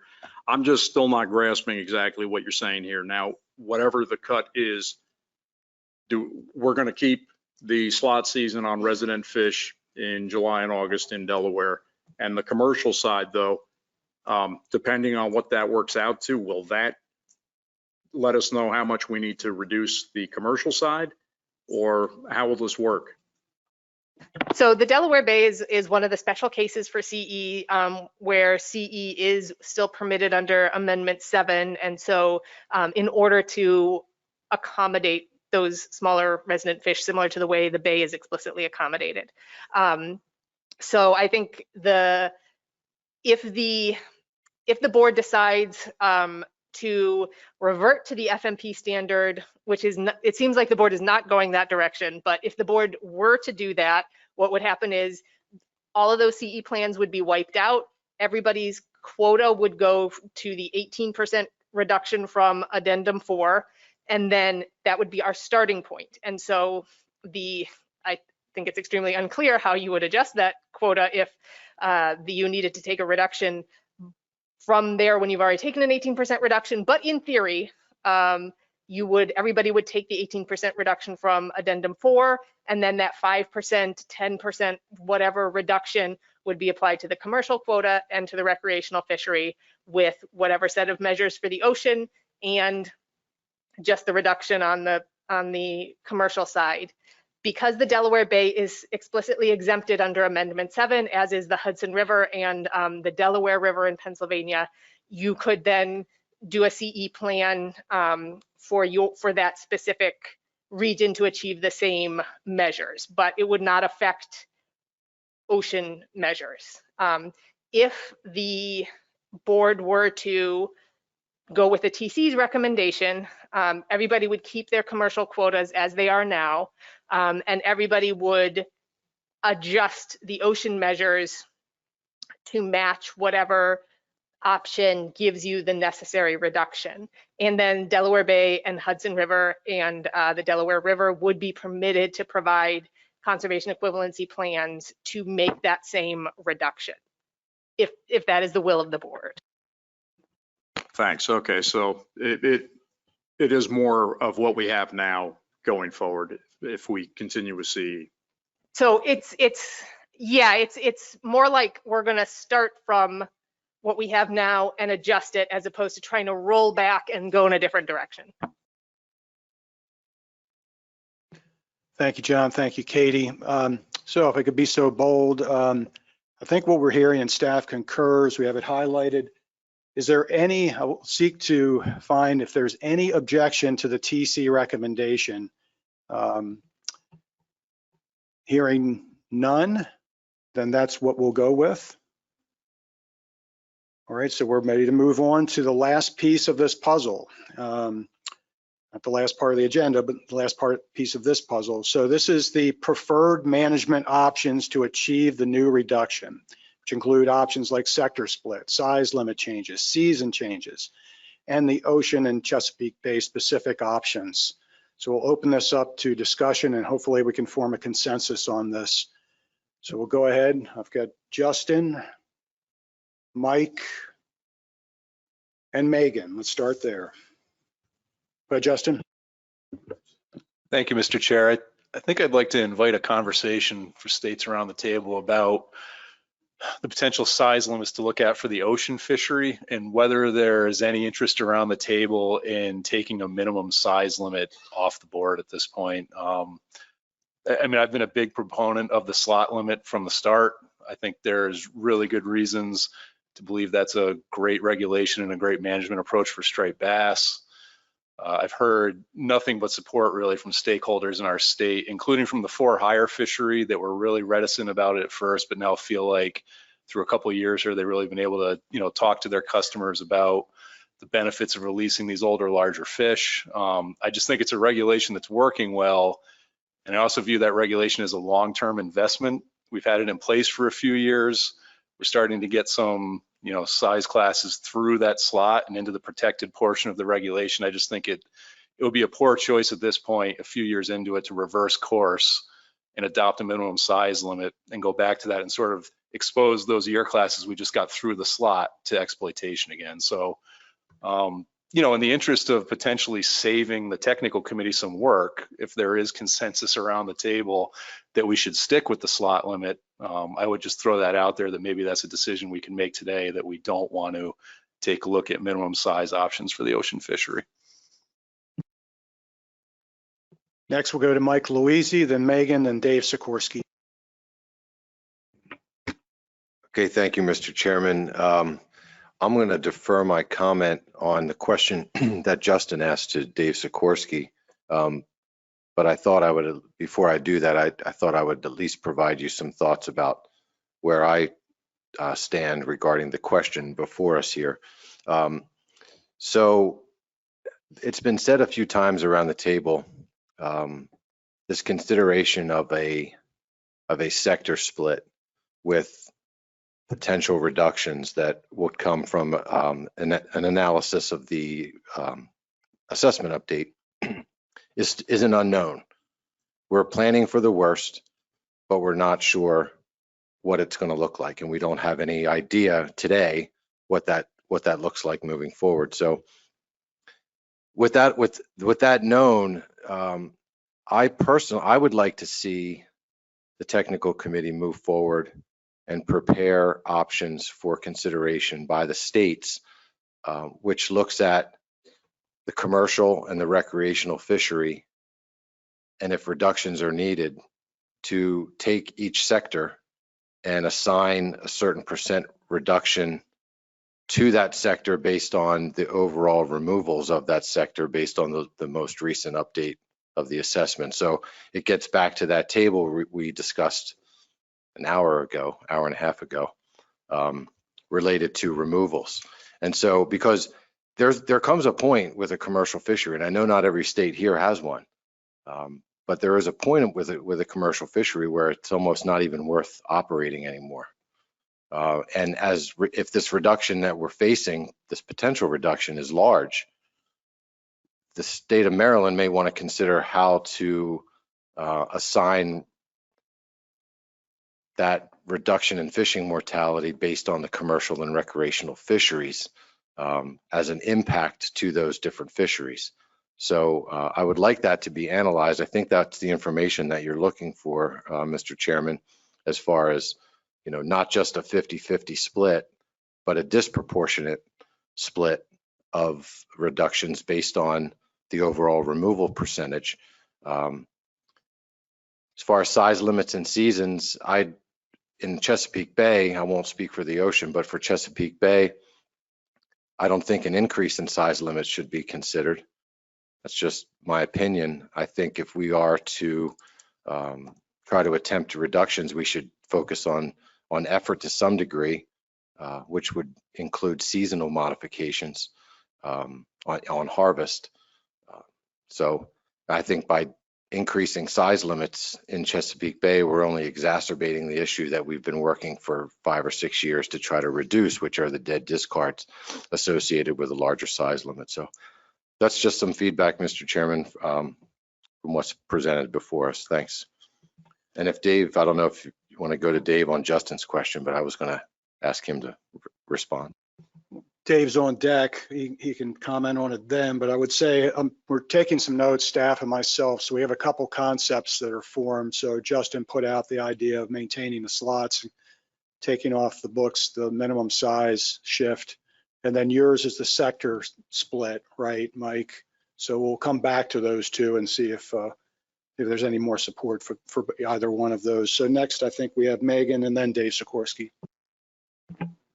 Thank you, Mr. Chair. I guess I'll start with the measures. I thought, Justin, I think what you said makes a lot of sense about maintaining the slot. So I would be open to that and considering adjustments to the slot as opposed to just a higher minimum size. I think we need to think about where that 2015 year class is within that slot. So that might be something helpful for the TC to bring back to the board to help us figure out the best way to go there. But I think that makes sense. And I would prioritize a change in the slot over closures. I think it was previously mentioned, but I think closures, you get into some questions about, is it a harvest closure or a no targeting closure? My understanding is I don't think we yet have TC analysis looking at the removals from no targeting closures. I don't think we tasked you guys with that. So that's kind of another component there. I just think we start to get down a rabbit hole pretty quick with that.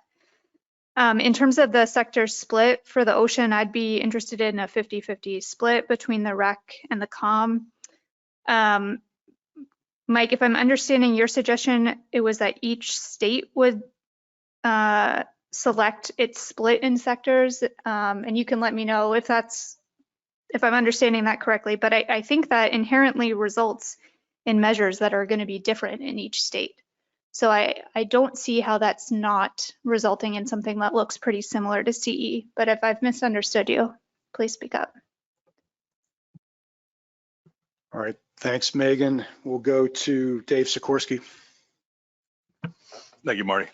First, to Justin's question, I think that's a great idea. I think I've heard from a lot of stakeholders in Maryland that question why we have a trophy season any longer, and that's kind of lived on under this minimum size of, I think, 35 inches. But I think our impact on the coastal stock being consistent with the other states is a great idea. And frankly, I think it's time we talk about a max size limit across the board in all fisheries. So I'd like to see that option for both ocean and Chesapeake Bay. And when I say all fisheries, I mean commercial and recreational. This has been something that the public has called for a long time. It relates to the consistency And our ultimate goal of rebuilding, right? Fish above a certain size are all SSB, and we want to maintain them. At a later date, we'll talk about at what level, but we want to maintain them and grow them. And so I think that max size piece also brings some parity amongst the different harvest that occurs in the Chesapeake Bay. Our Maryland commercial fishery has a 36-inch maximum and has had that in place for quite some time. So I think measuring or matching that with the recreational fishery makes some sense. And I think it makes a lot of sense for our friends of the South to stop harvesting fish above a certain size in any fishery. And so, again, that's planning for the future, and it meets a lot of our goals and objectives of our management plan. When it comes to these percent reductions, God, this is bringing up all sorts of memories and hair falling out onto my keyboard throughout the Addendum 6 process, because it reminded me of why so many people find statistics so difficult in school. You take a percentage of a whole, and that is the percentage, right? And that accounts for the balance between two sectors. We had a lot of trouble with that in Maryland, and a lot of the other states you can see that chose to place their reductions unequally. Reductions that are actually a reallocation. I've sat through enough fisheries meetings to hear, oh, allocation's tough. We don't like allocation. We do it all the time. And actually we're doing it right now. So I think in order to conserve a fishery, you must reduce removals where they exist. And so I think the only fair and equitable way to approach any allocation in this fishery is to reduce them based on who's harvesting them. And I think unfortunately we've been going down these wormholes for the last many years, especially because of what my state's done with ad hoc reallocation. And I do respect the idea that there is a certain level of harvest, which once you go below it, maybe it's not economically viable to operate a fishery, but that conversation has to be done more holistically. And it of course should be done back in Annapolis, where all of us can maybe be accountable to the people we serve. So I'm a little stuck on that, but ultimately I think the split based on the proportion of removals is all that we should be moving forward with. Otherwise you're reallocating within this body, which should not happen. I just wanted to clarify here for the sector split question. So I've heard a couple folks say that they're looking for the equal split. So commercial and rec share the split evenly. And then based on Dave, what you and Mike have said, you're potentially interested in options that would split the reduction based on the proportion of removals. And so that would mean that the recreational sector would take more of a burden of the reduction. Is that what you're saying? No. So okay. If the reduction is, let's say 10%, and both sectors take 1 million fish, then both sectors are taking 100,000 less fish, right? So you're saying an equal split. But the 50-50 is what throws me off here, because okay, sorry. It's not 50-50, because you have to know the number we're multiplying 50 by, or 0.5 by. Right. Are we talking equal in terms of percentages, in terms of both sectors take the same percent removal, or like in my mind, 50-50 would imply that if we need to reduce by 1 million fish, then each sector takes 500,000, which is would be different proportions. So I think we mean, so just to be clear, and we struggled with this last time, the options are equal percentages. So both sectors take the same percent reduction versus each sector takes a different percent reduction. Last time it was based on sort of the proportion of removals. And so we could do something different or the same in this case. But yeah, the rec would take essentially, I mean, I don't think we're proposing that the commercial side would take a higher split, but if that's the prerogative of the board, but essentially one sector would take a higher reduction and one sector would take a lower percent reduction on paper. Obviously, that carries through to different numbers of fish total, but the question is really about what percents we're applying here. My preference would be to take the total removals, decide upon the reduction necessary to meet our rebuilding plan, and then take that percent reduction and apply it to the total removals, not move any across sectors in any way, shape, or form. So last time, like the board wanted in Addendum 6, but then states were able to perfectly, use through this process, the board agreed that there would be equal split among sectors, and then some states chose to change that through the CE process. My preference is that moving forward, states could not change that through any process, and that all removals are reduced at the level that we decide is necessary. And therefore, we're not reallocating.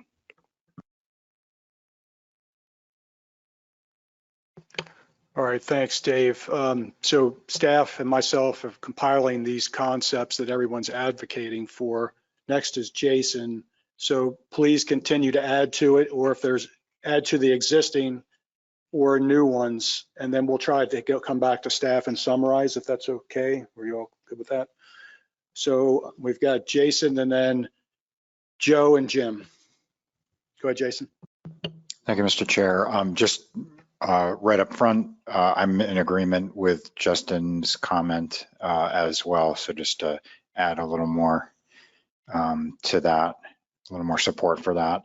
I have a question. So I recall the technical committee did an analysis where, so one of the ideas with a slot limit is you're trying to protect a particular cohort or a couple of cohorts, and by its nature, you have to chase it.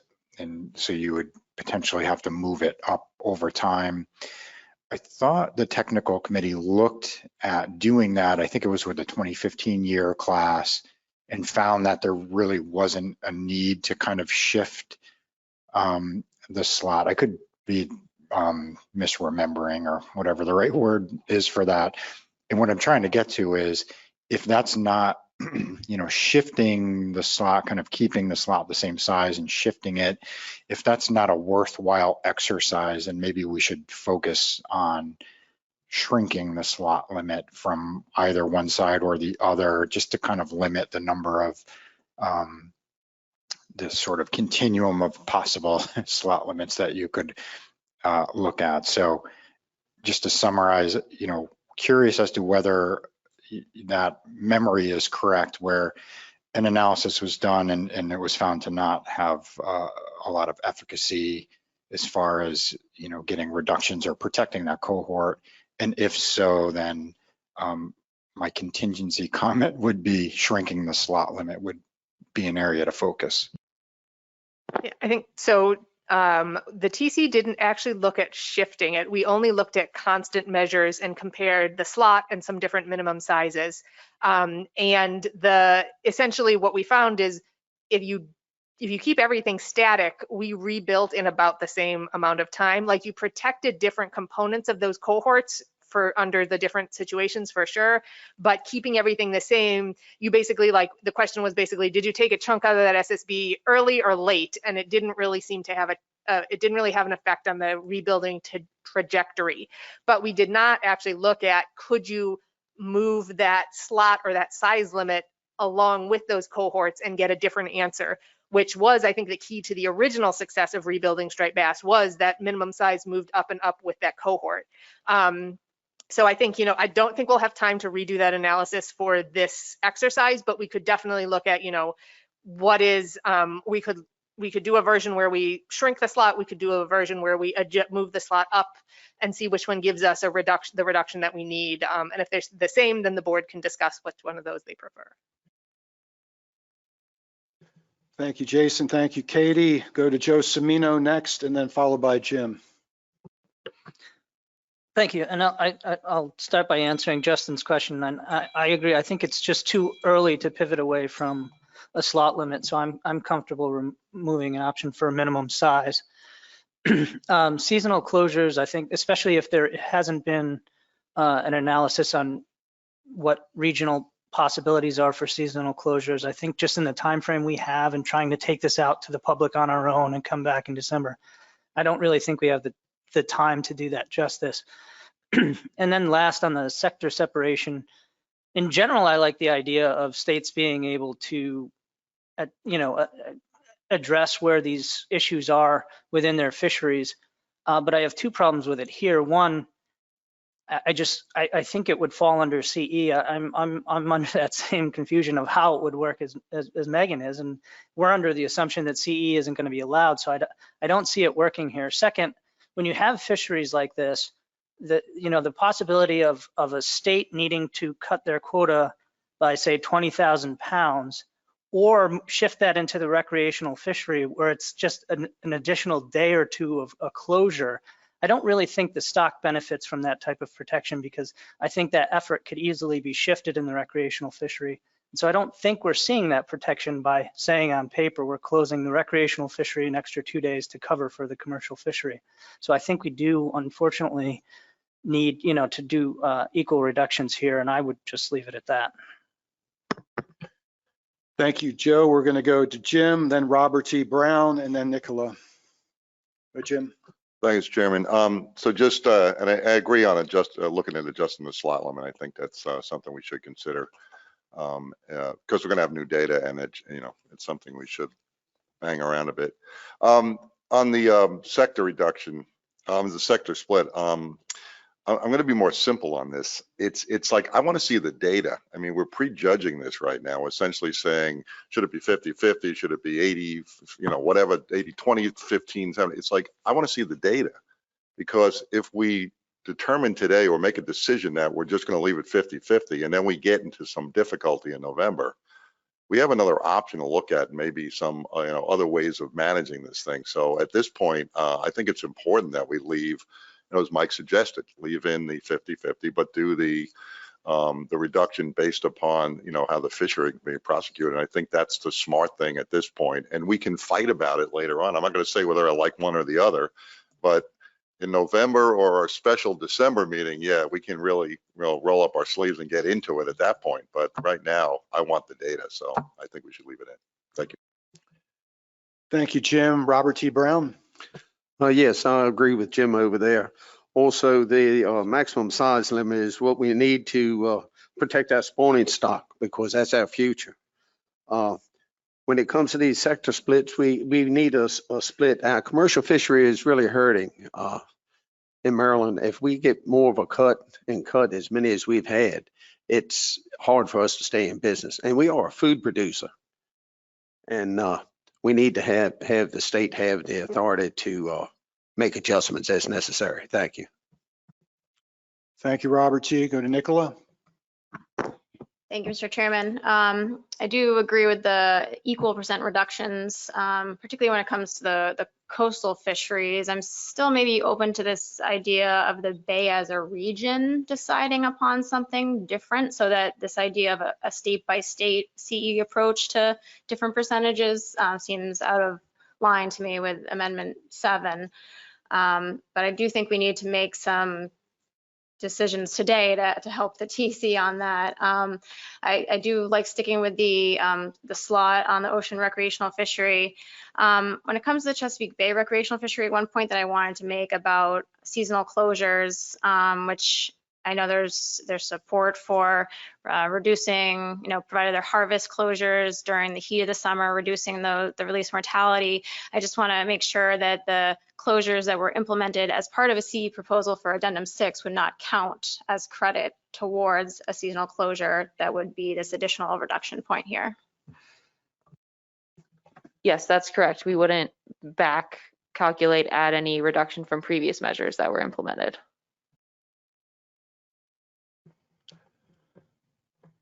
We're going to take 3 more, and then I'm going to turn to staff who have been feverishly summarizing everybody's comments to see, how we can pare this down. So we'll go.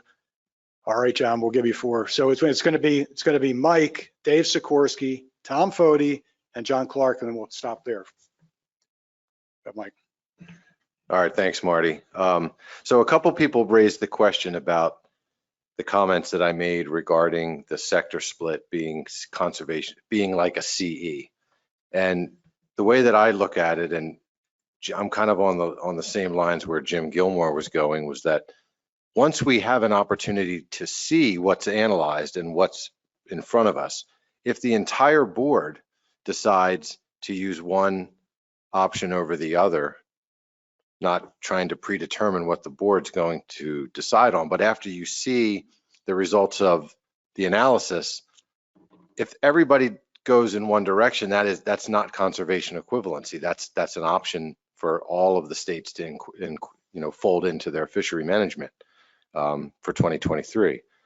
So I'm not suggesting that every state get to choose between one or the other, but let's at least have an opportunity to see what it looks like and to gauge the severity of the potential reduction to determine whether or not those states that have a commercial fishery are willing to reduce it by a number that could be enormous. We just don't know yet. So I wanted to, Mr. Chairman, just address Megan and Joe's questions on CE. Thanks. Thanks, Mike. Go to Dave Sikorsky, Tom Fode, and John Clark. You will have the last word before we go to staff.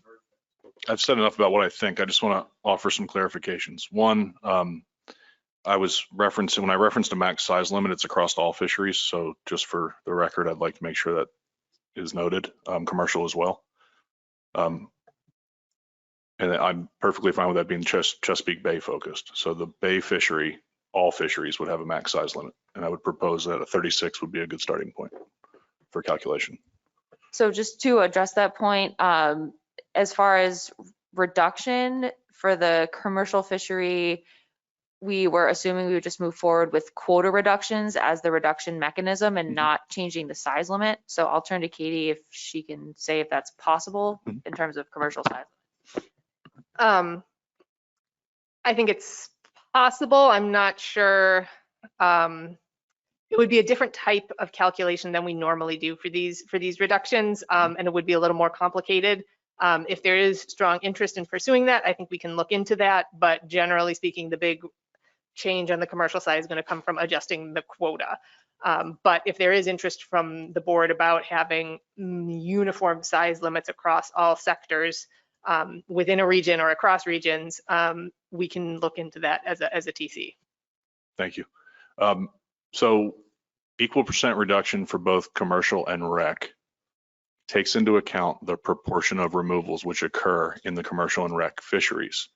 Different percent reduction would further weight those reductions based on the proportion of removals. So I would like to see it considered as a weighted reduction. And I think that helps clarify the kind of general use of the term proportion we've been using today, because it's easy to get confused. So thank you. All right, thank you, Dave. Tom?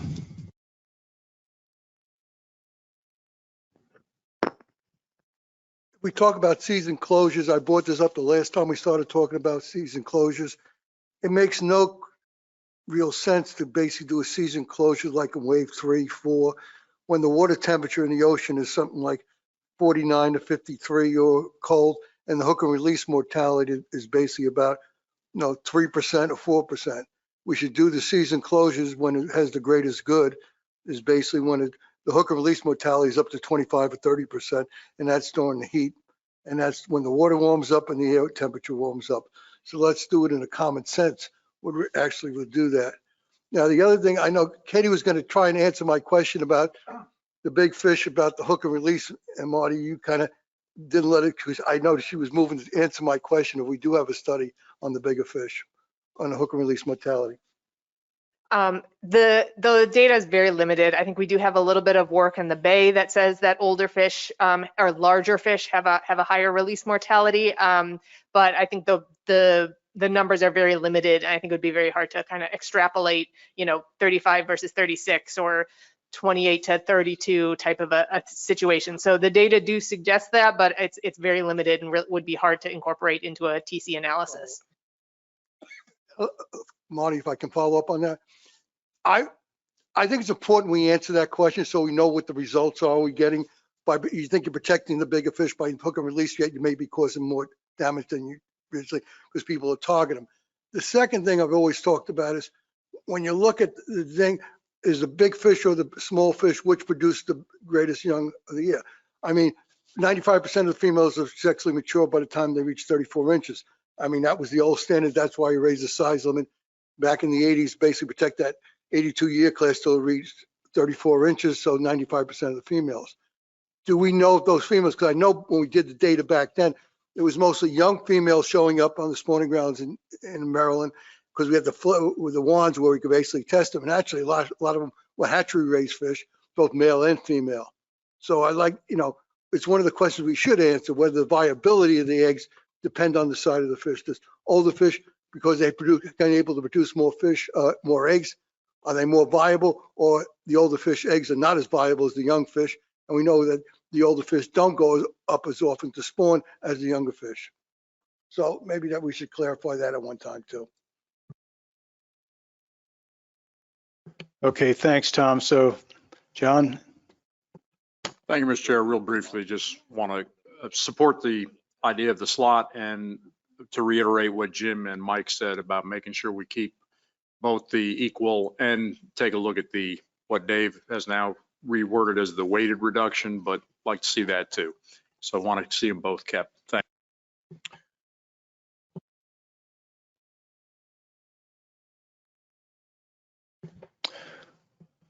Okay, thanks, John. Thanks, board. We're going to turn to staff now. I know I have my notes and they've been taking them. So Emily, can you bring us up to speed? Certainly some things we've really coalesced around. A few others might need a little work.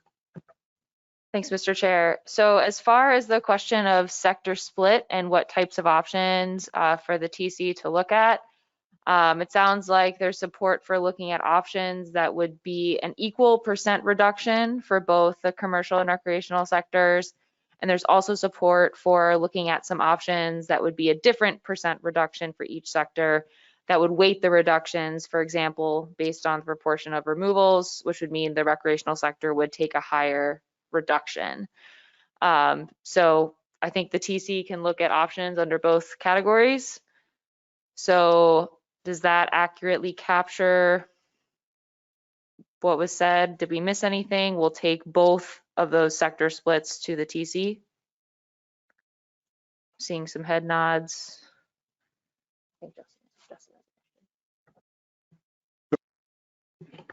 Thank you, Mr. Chair. Just real quickly, if I remember right, in draft addendum 6, we had something like this, right? There was 2 different categories of options. So it was the idea we would use the same approach we use for draft addendum 6, just perhaps update the weights for the rec versus commercial with the most up-to-date data. Yeah, I think that would be, unless the board has different specific guidance that they would like to say now, yes, that we would use that approach for these 2 options. All right, so moving on to the commercial fishery, as I mentioned, typically the reduction has been achieved through quota reductions. We had a suggestion to also explore commercial size limit changes. So that, I think from the staff side, is still a question. If there's more specific guidance on size limits for the commercial fishery, again, I'll turn to Katie on that's a new approach. Yeah, I think part of the issue is that we don't have separate commercial selectivity curves. We don't have separate recreational curves. So I think it's unclear to me how informative or how much of an impact adjusting the commercial size limits would be in terms of, again, it wouldn't help us achieve, it wouldn't change the reduction that we would need. So we would have to sort of basically, but I think we could loop back and see if it would impact the rebuilding timeline in any way. But I'm not sure we would see a significant difference with looking at a commercial size limit. So I guess we would definitely turn to the board and see if this is something the board is interested in pursuing. It would be more complicated, but we could try. Go with Jason and Roy. Yeah, so on this topic, right. So I think what you'd need to do is like an SPR type of analysis. And so while your short-term, the sort of currency we're using of reductions I think it'd be difficult to factor in there. You could look at the rebuilding, but I think it could be done. I'm going to recommend against it because you're introducing again a much more indirect type of analysis. And one of the things we're talking about with striped bass is this kind of loss of productivity potentially, which plays into that type of analysis where you sort of make assumptions about productivity. So while I think I know it can be done, I would not recommend that in particular it's something we could look at, for some subsequent step here, but in this idea of trying to get something in place in the short term to be protective of the stock, I don't think this would be the right approach. Thanks, Jason. Roy? Thank you, Mr. Chair. With regard to commercial size or commercial reductions, I'm not a fan of commercial size limit changes in this particular case for a couple of reasons. I think it might create the need for use of different mesh size gear. That would be an unanticipated expense for the commercial fishery. There might be market consequences. I think a straight quota reduction is pretty straightforward. I think that can be easily accommodated. I think the commercial size limit change would have a more unpredictable effect on the commercial industry. Thank you. Thank you, Roy. Richie White? Thank you, Mr. Chair. I agree with Jay and Roy. All right, I'd like to go back to Emily. Do we have a little bit better resolution after that feedback? Do we still have some gray areas that we think we need to clear up? I guess I would turn back to Mr. Sikorsky as far as, if Katie mentioned they could do some exploratory analysis to sort of get a read on how this would impact rebuilding the stock, if that would address your suggestion. Yeah, I think that'd be helpful. And that would be in lieu of a specific percent reduction. Okay. Is that correct? Yeah. Well, That's my expectation. That's my expectation. Well, I mean, I guess that would be the question about how would it be? Are you proposing a commercial size limit change in addition to a quota reduction or instead of a quota reduction? I would say separate from. So not one or the other. In general, I think this is a good concept for this board to bounce around, protecting fish above a certain level. So if it means you can provide some more information about it in this current context, that'd be great. But I've heard the opposition as well, and I think this will definitely take more time. But my thought process on this goes all the way back to the Amendment 7 or the working group, which led to Amendment 7, and how protection of striped bass and then spawning closure protections have not been taken up in a substantive way by this board yet. And so I think those two pieces of the puzzle should be. So I'm just taking this opportunity to continue to bring that up. And I would look to your best judgment on this. I understand it's not a priority for affecting removals at this time. So yeah, so we can look into that, and if time and the TC's workload permits, we can report back on what that would potentially look like. If not, maybe we can bring it back at a future board meeting down the road. Thank you, Dave. Emerson? Yeah, thank you, Mr. Chairman. I was just going to suggest relative to this size increase or change of size rather on the commercial fishery. It was just mentioned that that would be it'd be in addition to a quota reduction. So I think the TC is going to have an awful lot to do once the assessment is finalized. And if this is kind of an exercise to look at what the impact might be, right, to change the size limit in the commercial fishery, if we're going to get a reduction in either of the two bullets there under the first item, then I don't know why at this time we're going to explore size change, what the impact is going to be there. It seems to me we got enough to do. Thank you. Thanks, Emerson. Robert T. Brown. Yes, this is unnecessary change in the size limit on us as we got different size markets for different size fish.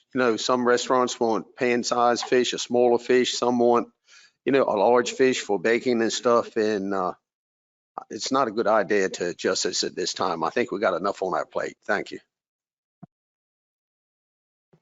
Thank you, Robert T. Any other comments before I turn back to staff and we take another look at what we've got up on the screen? Anything we missed? Any comments you'd like to add?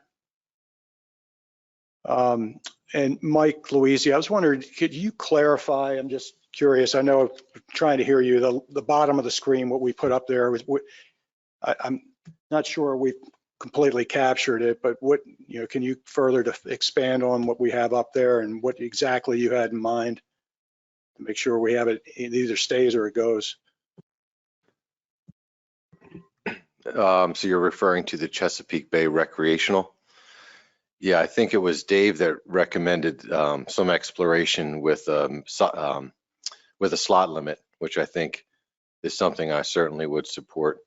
I also, so where we are in Chesapeake Bay is that, unlike the coast, Virginia, Maryland, and Potomac River have very different rules and regulations that have evolved over time with the use of conservation equivalency. And so, as was stated earlier, you know, one of the goals here is to potentially find some likeness amongst the jurisdictions within the Bay. But given where we are, I don't see us coming together in any way, shape, or form in one step, in one hop. And so what I'd like to see, I mean, this, if you're asking me what I would prefer to see in November, I would like to be able to look at recreational measures by jurisdiction in Chesapeake Bay with, if reductions are necessary, where the states can add to their already frozen rules that we have now. So if we have summer closures in place, we could extend those summer closures. But because Maryland and Virginia have such different closure periods for striped bass, where Virginia's closed, I think, from the middle of June through September and 4th of October. Maryland has a 2-week closure in July.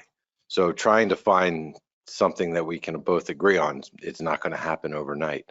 But if we could add to that as a way of reducing our mortality, I'd like to see it by state. So maybe that's what you're getting at, Mr. Chairman.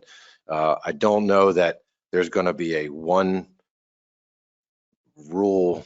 There's not going to be one rule that all the jurisdictions in Chesapeake Bay are going to be able to say, oh, that works for us. But it would be nice to have the TC kind of stack those 3 states to the side and give us some options to pursue, whether it's slot limits or additional seasonal closures on top of what we currently have, so that we can implement those with the mindset that we're trying to find something that's more like between the jurisdictions. It's just very difficult. It would be incredibly difficult to do it in one step. All right, thank you, Mike. It was the season closures. I just needed some expansion on what that meant, so I appreciate that. Bill Hyatt. Just a quick question for clarification. I'm looking at what's on the screen, and seasonal closures are only listed under Chesapeake Bay recreational. I just want to make certain that that's where we're going with that. It's limited to that geographic area for the purposes we're planning. And I think I'll preface that with that's what I'm hoping is the case, given that we've heard many, many times the problems with enforcement associated with seasonal closures, the problems with uncertainty around angler behavior. And as a result, I have very little confidence that they could be used and applied broadly and modeled effectively. So just asking for that clarification based on what I see on the screen. Thank you. Yeah, so for the ocean recreational measure, it sounded like there was pretty much consensus to focus on just adjusting the slot limit, sticking to that, either shrinking the slot or shifting it. And then what I just heard as far as Chesapeake Bay, we heard before looking at seasonal closures, potentially looking at a slot with some sort of maximum size limit. And then I just heard a suggestion, I guess, in addition to one default measure, looking at state-specific options in the Chesapeake Bay. Thanks, Bill, and thanks, Megan. And yeah, I think I heard the same thing, Bill. Megan Ware actually started that point about, the closures. You'd mentioned that before, Megan, I think. Did you want to pick up on that? I'll just give you. Did you want to respond to Bill's point about that? Is that what you were thinking? Or? I was going to respond to Mike's comment, but I'm happy to just get in the queue. Okay, that will be fine. Let's go with Justin. And then Megan, back to you.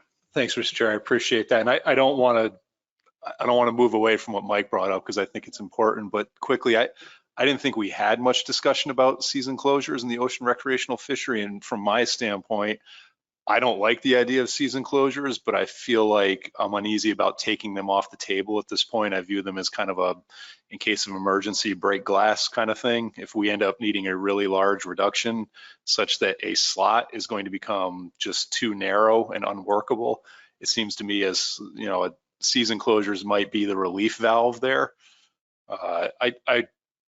I'll preface that by saying I think it should be harvest closures, not no targeting closures, because as Bill was alluding to, I don't think no targeting closures are workable from a regulatory standpoint. But I would be in favor of leaving no harvest season closures in the toolbox for ocean recreational fishery, with the idea that it's a non-preferred option that we would only look to if we were looking at a pretty substantial harvest reduction and accordingly a very narrow slot without season closure. And just to respond to that, I think that's a reasonable guidance to the TC. That could be to consider season closures if the slot limit is unworkable.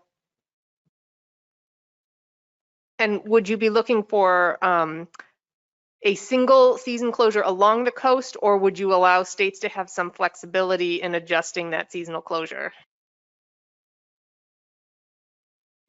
Go ahead and answer, Justin. Thank you, Mr. Chair. My preference would be to allow states flexibility to adjust the seasonal closure state by state, because I just don't think one blanket closure for the entire coast makes sense given how the fish move up and down the coast. All right, thanks, Justin. So we'll go to Megan, then Jason McNamee, then Emerson. Thank you. And Mike, I think this is a question for you, but in the bullet about state-specific measures, are you thinking about that specific to additional seasonal closures or also about bag limits and size limits? And I guess I'm thinking back to Amendment 7 where there were options for 2-week closures based on different wave criteria, I'll say. Is that kind of what you're thinking about, or are you thinking about that in outside of season closures? I'm sorry, Megan, I'm having a hard time just understanding the question. Can you restate That's it? okay. I'll try again. Is the state-specific measures you're thinking about just state-specific seasonal closures, or is it state-specific bag limits and size limits different from what you have in current CEs? Okay, so in the current CE plans that we have, both Maryland, Potomac River, and Virginia all have different minimum size limits. We also all have different seasonal closures periods of time. And in Maryland, we have a private angler 1 fish bag limit and a charter boat 2 fish bag limit at the 19 inches. So based on the previous discussions where we have kind of, I guess the board has selected the conservation equivalency measures as being the starting point for change. My vision would be that Maryland, Virginia, Potomac River have those CE measures kind of frozen in time. And then when reductions are necessary, if it's 15% that's needed, each state would see under itself certain things that, so you could take an additional closure with the flexibility to be able to do, a Maryland closure is going to be different than a Virginia closure as far as when it's taken and how much credit you get for it, just based on when the catch happens. So I kind of envisioned each state kind of being given by the TC a reasonable measure to implement based on that frozen measure to start with. That could be something we move forward with, rather than one one measure across the board that everybody just puts in place. That would be how I'd prefer to see it. Now, if the technical committee can also come up with that one, you want to call it the default measure that all of us could agree to, then I would be happy to entertain that. It's just, I'm not sure that's going to be as easy to accomplish as some may think. Thanks. Okay, that's helpful. I'm really not trying to be a stick in the mud, but what it sounds like is that each state would have a % reduction, and then different suites of measures would be crafted, I'll say, for each state to achieve that % reduction. And in my opinion, that is what I would be comfortable with, because I recognize that you guys are all starting in very different places, and that there's going to need to be some flexibility there. But I think, something I would be okay considering, at least in these measures, is, we just had a comment about seasonal closures on the ocean side. Let's say we had to take a 10% reduction with the seasonal closure, and each state would determine that. I think, to be fair, we would have to offer that same opportunity to the Chesapeake Bay states, but that is very specific to a seasonal closure that's in maybe a specific wave that's 25% of your catch or whatever it was in Amendment 7. What I'm not comfortable with is each state saying you have a 10% reduction and you come up with the suite of measures that achieve that, because I think that is CE. All right, thank you, Megan and Mike. It was informative, and I think we're close. We have 2 more folks that would like to comment, and maybe a little bit time more, but I'd like to wrap this up if we could. We still have 1 more issue on the agenda to go through. So Jason McNamee and then Emerson. Thank you, Mr. Chair. I won't weigh in on the discussion that just occurred, and in fact, I'll be super brief and just say,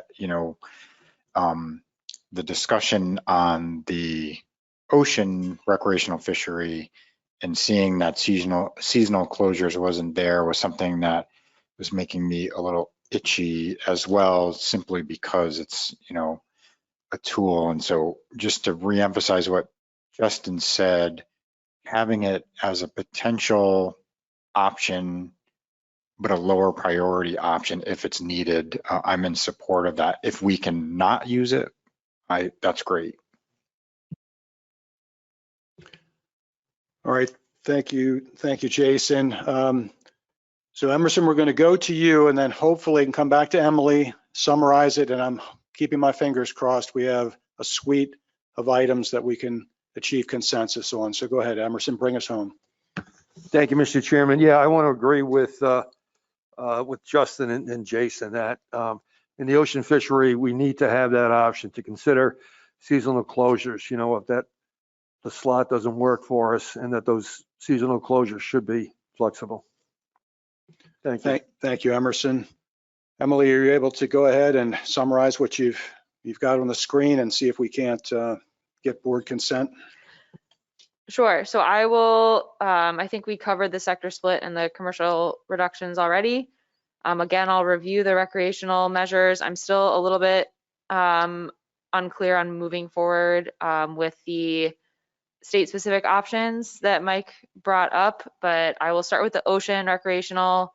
Again, it sounded like there's consensus to first look at adjusting the slot, either shrinking it or shifting it, and then considering seasonal closures if adjusting that slot limit is unworkable. So sort of a lower priority than the slot limit, but if needed, consider seasonal closures that would be flexible among the states.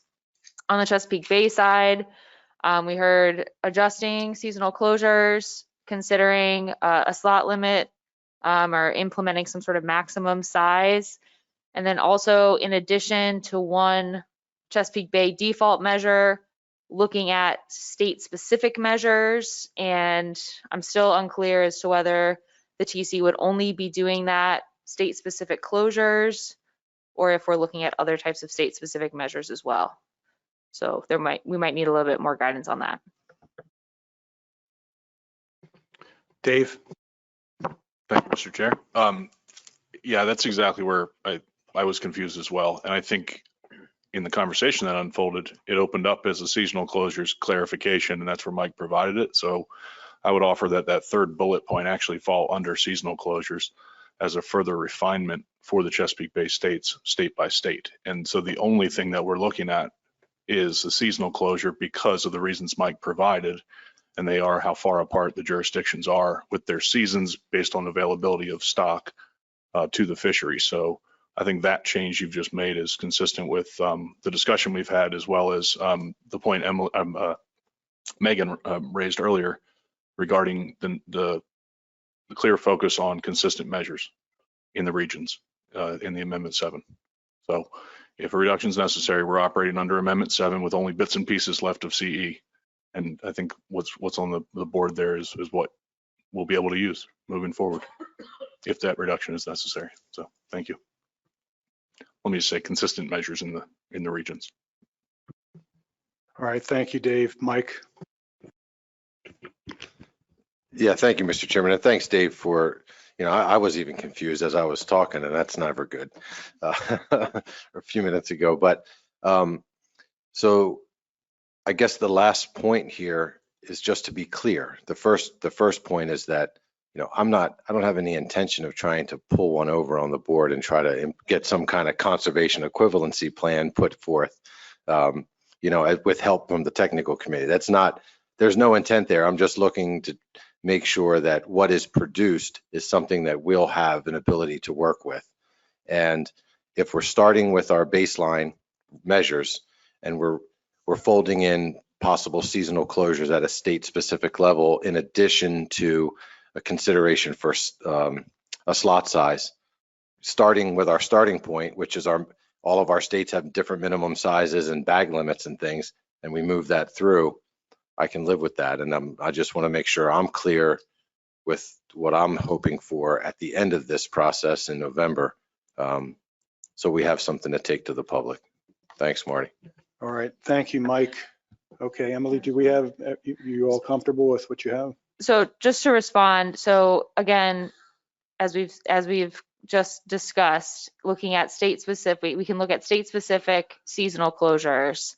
But although we're starting with a baseline of what was in place in 2021, unless the board says otherwise, we're looking for some sort of one default bay size limit. Right now, we're potentially looking at some sort of slot that would be the same across all states. So that's the typical approach unless the board says otherwise.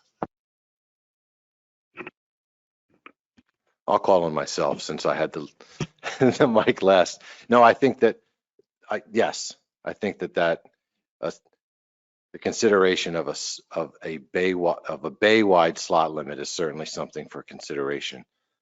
The bag limits, I think to leave them alone at this point would be what I would prefer, to see the bag limits maintain static throughout the analysis. Thanks. All right, thank you, Mike. Thank you, Emily and Katie. So we have what we have, right? One more hand. Three more hands. Okay. All right, please be brief though. We're going to go Nicola, Justin, and Tom, but please be as brief as you can. Thank you, Mr. Chairman. I just wanted to draw a distinction for the Chesapeake Bay measures here between adopting a maximum size, which would be a new FMP standard, which CE cannot be changed. A state can't use CE, versus adopting a new slot that would be 18 to 36, for example, because that would be changing the FMP standard that exists of an 18-inch minimum size, and it would throw that whole CE question back into play for me. So if the states want to keep either 18 or 19, the minimum size that they already have as part of their current CE plan, I think the additional measure just needs to be a maximum size. So I think just, there's a distinction to be drawn there, because I am a little bit uncomfortable with the proximity to CE right now with some of this stuff. So I think that some distinctions like that are important to be made. Thanks. Thanks, Nicola. So we'll go to Justin. Thank you, Mr. Chair. I just wanted to offer one clarification under ocean recreational. And I'm hoping folks agree that we should consider season harvest closures, but not no targeting closures. Because again, I think no targeting closures are unworkable from a regulatory standpoint. And also, I don't think we'd be able to calculate what savings we would get from a no targeting closure. So they wouldn't really be helpful in this instance, at least doing the math. Just also wanted to offer the comment. I understand the tension here between wanting to honor the spirit of Amendment 7 and not allowing CE when the stock is overfished, and accordingly wanting to see uniformity in the bay with, the process we're engaged in here is new, not something we've done before, and is not going to allow for the typical amount of deliberation and public comment. So I think we should avoid trying to make really large changes to any jurisdiction's regulations as part of this process because of the sort of unorthodox nature of it. So I think that's two things to keep in mind going forward. Thanks, Justin. Okay, Tom, make it brief. Real brief. Let's take a 5-minute break before we start the next topic, because we've been sitting here for 2 hours and 50 minutes and we need to walk around and get our minds cleared. You read my mind, and that is going to happen, but it'll be a hard 5 minutes. Okay, so Emily, do we need any more description? We're good with what's on the screen. So just going to ask the simple question. Any objection to what's on the screen? Seeing none. That's what we have. And Katie, just one question. Just to be fair and ask you the question, is this manageable for the TC? That's what was one of the things we wanted to do, right? Yes, I think this is manageable. Thank you. All right, Tom, we're going to have Emily's going to put 5 minutes on the clock. It's hard 5 minutes. Everybody be seated and ready to go for our last item. Thank you. All right, up next is number 6 on our agenda. Consider next steps for draft addendum 1 on quota transfers, formerly draft addendum 7. Possible action. Motion was from October 2021. The motion was moved to defer until May 2022 consideration by the Atlantic Striped Bass Board of draft addendum 7 to amendment 6 to allow further development and review of the transfer options. And I will turn at this time to Emily to provide background and an update to everyone, and we'll go from there. Thank you. Thank you, Mr. Chair. So I'll provide a brief overview of the draft addendum and the plan development team's comments and potential next steps. So starting with the background on this action, next slide, please. In February 2021, the public information document for draft amendment 7 included the issue of commercial quota allocation, but that issue of commercial quota allocation did not move forward to become part of draft amendment 7. Later that year, last year in August, the board initiated a separate management action, which was then draft addendum 7, which is now draft addendum 1, to consider allowing voluntary commercial quota transfers between states with commercial quota. So this action only applies to quota in the ocean region. The Chesapeake Bay jurisdictions have a separate commercial quota. So this addendum only applies to ocean commercial quota and does not consider transferring the quota between the ocean and Chesapeake Bay or vice versa, just ocean only. So back when the board initiated this addendum last year, board members recognized that this addendum could be a management option to provide some immediate relief to states, sort of separate from a full reallocation discussion. So based on where we are now, here is the draft timeline for the draft addendum. So after the board initiated the draft addendum in August 2021, the plan development team developed the draft document. In October of 2021, the board deferred consideration of this addendum until May 2022, and then it was again postponed until discussion today in August. So today the board is considering next steps, and if the draft addendum is approved for public comment today, then the public comment period would take place over the next few months, and the board could consider selecting final measures at the annual meeting in November of this year. So Marty just read the motion from October, the original motion to defer consideration. And again, since Amendment 7 is now in place, this is now draft addendum 1 to Amendment 7. So the board action for consideration today is the next steps for draft addendum 1. If the board wants to move forward, the potential next steps would be to either approve the draft addendum for public comment today, or to provide some additional guidance to the plan development team and consider a revised draft at a future board meeting. So the addendum document includes an introduction, a statement of the problem, background, the proposed management options, and the compliance schedule. And if the draft addendum moves forward, then the background section would of course be updated with 2021 data, since this document was developed last year, and also a summary of what was approved under Amendment 7. So today I'll just review the proposed management options and the discussion from the PDT memo, which were included in the meeting materials. So option A is the status quo, in which no commercial quota transfers are permitted. Option B is the alternative that would allow voluntary transfers of ocean commercial quota. So under this option, transfers between states may occur at any time during the fishing season up to 45 days after the last day of the calendar year. All transfers require a donor state and a receiving state, and the administrative commissioner of the two state agencies involved must submit a signed letter to the commission identifying the amount of quota to be transferred. There is no limit on the amount of quota that can be transferred, and the transfer becomes effective upon receipt of a letter from the commission staff back to the donor and the receiving states. And this does not require the approval of the board. And all transfers are final upon receipt of those letters. And these transfers do not permanently affect the state-specific shares of the quota. And once the quota has been transferred, the receiving state becomes responsible for any overages of the transferred quota. So as outlined in the memo from the PDT, there were some concerns with adding commercial transfers to the striped bass FMP.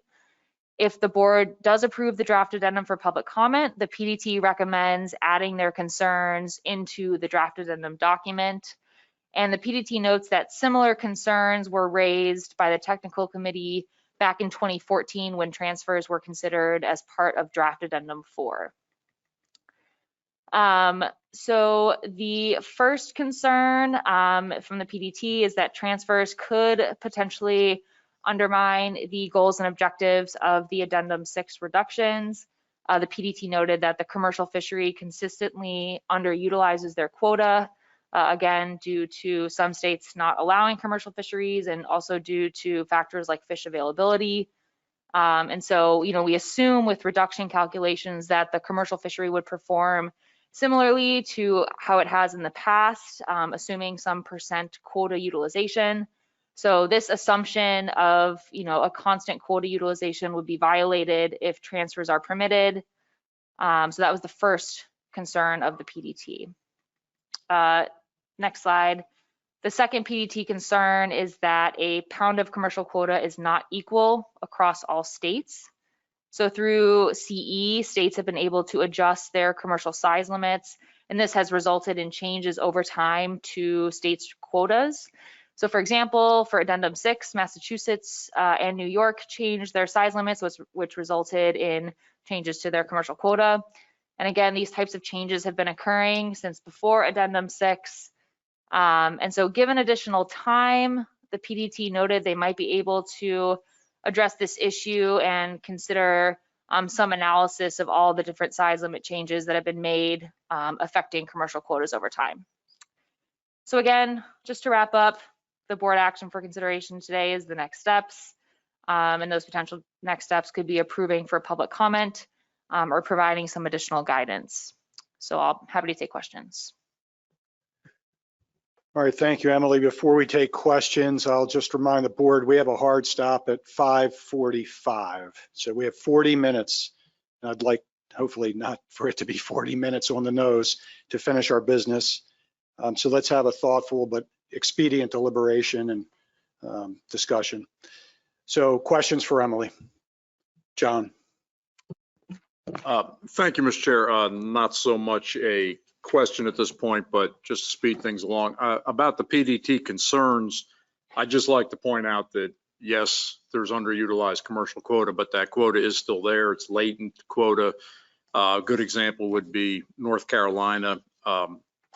If the striped bass come back to North Carolina, I communicated with our colleague in North Carolina, Mr. Bat Savage, and he confirmed that yes, their fishery could easily catch those striped bass again. So I just want to make clear that, I mean, we shouldn't be moving ahead under the assumption that that quota should never be touched. I mean, if we want to take quota away, there's a better way to do it than just leaving it late in there. So I just wanted to make that clear.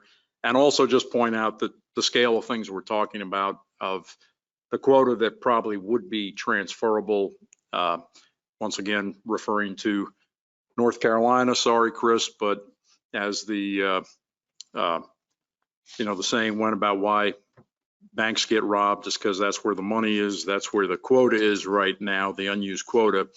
And so anyhow, just wanted to point out that even if that entire quota was taken based on average removals from the past 3 years, we're talking about 1% of removals. And anyhow, and without going further on, everybody's seen the motion, so you'll know that, I'm thinking there's ways the board could control how much gets transferred anyhow. But just wanted to point out, we're not looking at a lot of fish here.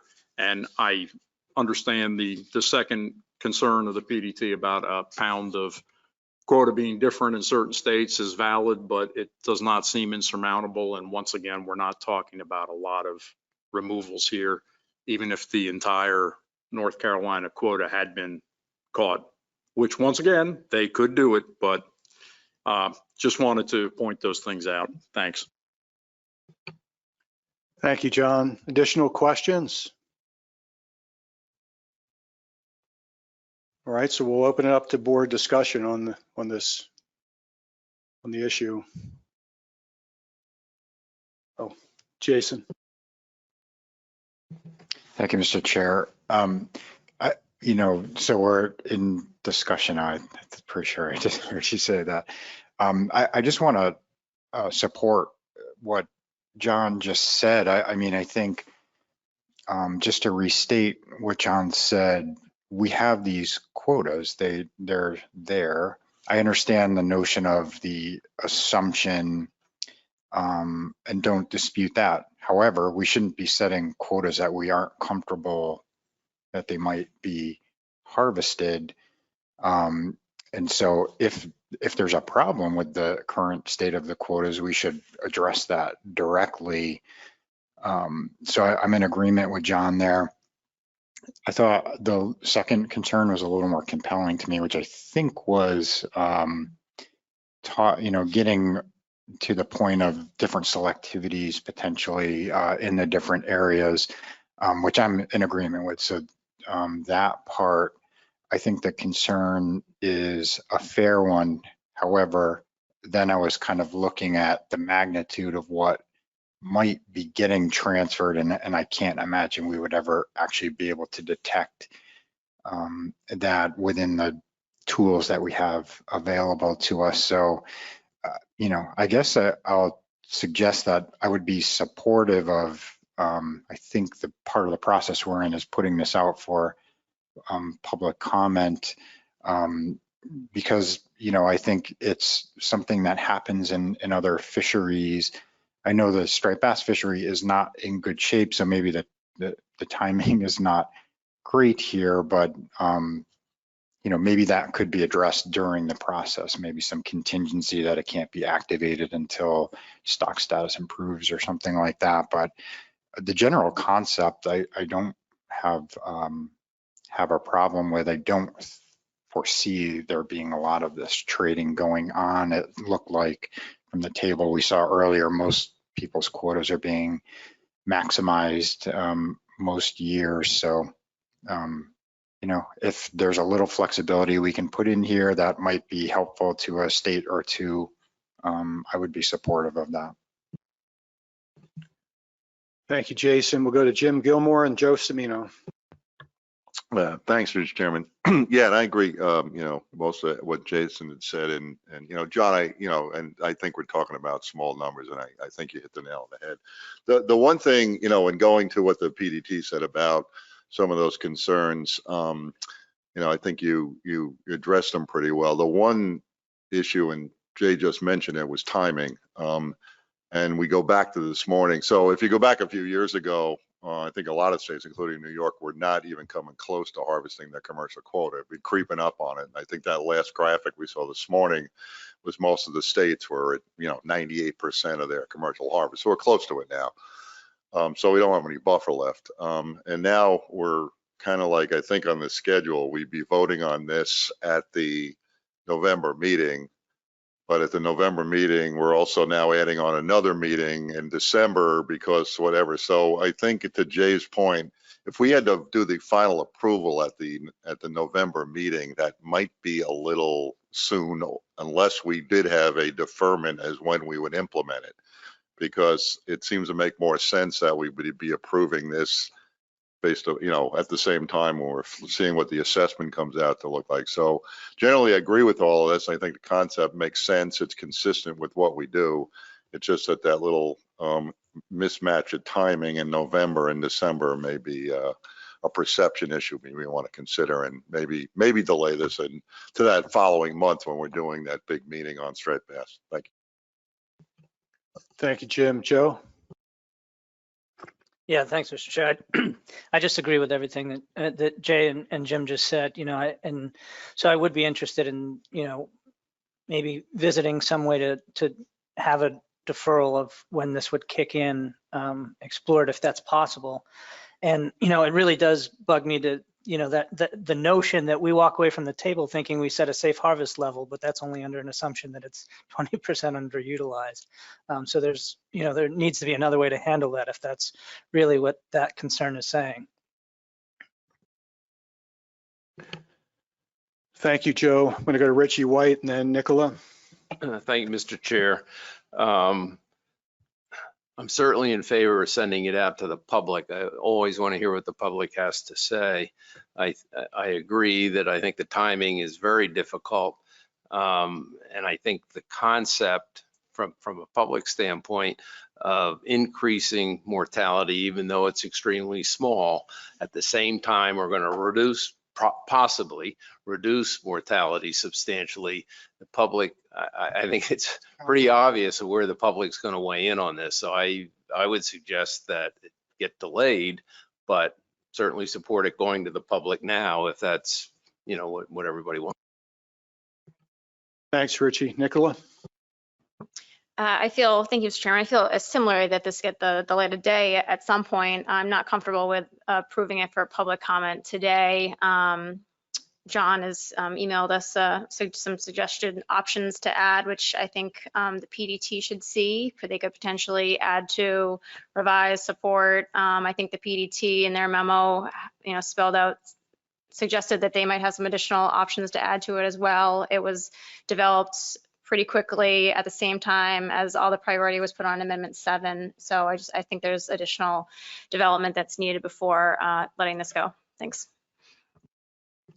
Thank you, Nicola. Tom Foti, and then Roy Miller and Dennis Abbott. Well, you get a lot of attendance at meetings. I was going through a box of mine where I have 300 hats in the other. I keep throwing hats when I come back and throw it. And I found 5 rollover hats. Remember when we basically tried to do the rollover, carry one quota for the next year? We wound up with, I guess, 150 people in the audience wearing no rollover hats. You want to get people in attendance at Striped Bass board here meetings, try to increase the commercial fishery and you'll see them out in full force. It'd be nice to see them at meetings for a change and getting involved again in the fisheries. But this will do it. So it's up to you if you want to do it. I mean, it's, go out to public hearings and it'll be interesting. And we've done that before and it just really just gets everybody mobilized. And, they're so bad about letting people take home fish to eat, and they showed up and forced to make sure it's a catch and release fishery. Wait till you try and open up a larger commercial fishery and see the response. And they'll especially look at the numbers that have been increasing in the commercial fishery. And Maryland now has 50% of the overall commercial quota. So, well, last year they caught 50% of the overall commercial quota, both in the ocean and with bay combined. So I think it'd be a lot of interesting things going on there, but it's up to you guys. Thank you, Tom. Roy Miller. Thank you, Mr. Chair. Just to start off, I'd like to say this is not a proposal to increase the commercial quota. It's just a shifting of where that quota allocation would come from. Secondly, I think I support the suggestion that there be no further action on this particular request until after our December meeting, and we see what reductions are necessary, so that I think it would perhaps send the wrong message to approve it now prior to getting the word from the TC and the plan development team about what we need to do in December. But if I have no problem with advancing the concept now so that it'll be ready for action once we have the results of the December meeting. Thank you. Thank you, Roy. We have Dennis Abbott, John Clark, and Cherie Patterson. Thank you, Mr. Chair. Though I understand, we're not talking about a quota increase, we are talking about the resultant dead fish increase that we would have. I also think it is bad, excuse me, bad timing right now to consider this. I would be in favor of tabling this to a later date. And even if we went ahead with this and enacted it, it would be somewhat like we do with Menhaden. It requires two parties, and John talked about going where the money is in the bank. That's why they robbed them, but you can't rob a bank unless someone else opens the door in this case. So whatever, I do think that we should set this aside because I don't think it makes us look too good in the public eye on one hand to be going in one direction with reductions and on the other hand, increasing dead fish. I mean, that's the bottom line. This is would produce dead fish if there were quota transfers. Thank you, Dennis. John Clark. Yeah, thank you, Mr. Chair. To that end, I mean, obviously, it hasn't been good timing to bring this up pretty much at any of these meetings, but particularly over the last couple of years. But that is the reason I sent out that motion. I don't know if we want to get to that yet, Mr. Chair, but what I wanted to do in order to move this along was to put the mechanism in the actual addendum that would allow the board to decide, no matter when the addendum passes, it would still be up to the board to decide whether to allow transfers. So just whenever you're ready for that motion, you can come back to me. Thanks. Thank you, John. So we're gonna do three more comments and cut it right there. So Cherie, you're next, and then Megan and Dennis, you have a last comment you want to make, right? Well, go ahead. That's fine. Yeah, just quickly, I did want to comment that this whole concept, I was sympathetic in particular to one of our fellow commissioners, Craig Pugh, who I was hoping would be here to advance his case because him and I had some good conversations about it. And I would like to say I am sympathetic to Delaware's issue. Thanks, Dennis. Go ahead, Cherie. Thank you, Mr. Chair. I'm just concerned about confusing the public, going after them with a couple of these issues back to back. And as I've heard, one is a positive, one could be a negative, and I just think it should wait until we have some clarity before we move forward with this one. Thanks. All right, thanks, Cherie. So we'll go to Megan for the last comment, and then I believe, John, you have a motion to tee up. I actually had a question for either Emily or Katie on the issue of quota, where I think the example given was Massachusetts is a different minimum size than New York, and kind of the lack of equality, I'll say, between the quota between those two states. Do you foresee the PDT, given time, being able to come up with a solution or a mechanism to equate quota from one state to another? Yeah, absolutely. I mean, we essentially already do that for several of the commercial CE plans. Our removals that we calculate from the assessment model are all in terms of numbers of fish. So I think it would just be a matter of saying, X pounds of quota in Massachusetts equals this many fish. So we're going to move it over to Delaware. You can have this many fish, which based on your fishery would account to this amount of weight. So I think we'd have to do some calculations behind the scenes, but the key would be that we are harvesting the same number of fish and not necessarily the same weight. But I think that would address the PDT's concerns. Okay. I mean, I would be in favor of seeing that from the PDT, kind of knowing what John's motion is, and I think that addresses some of the PDT's concerns. And if that could be done to address the other concern, I think that would make it a stronger document. Thank you, Megan. All right, John, do you have a motion to put up? Yeah, thank you, Mr. Chair. I sent it in. Do you have that, Emily? We do, yep. Thank you, Maya. Would you like me to read that? Yes, please. Okay.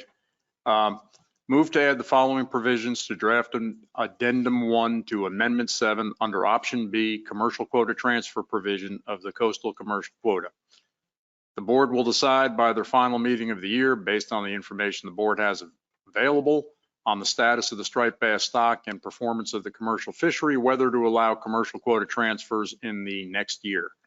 If the board approves commercial quota transfers, the board may decide to limit the transferable amount of quota to a set poundage or a set percentage of the total commercial quota.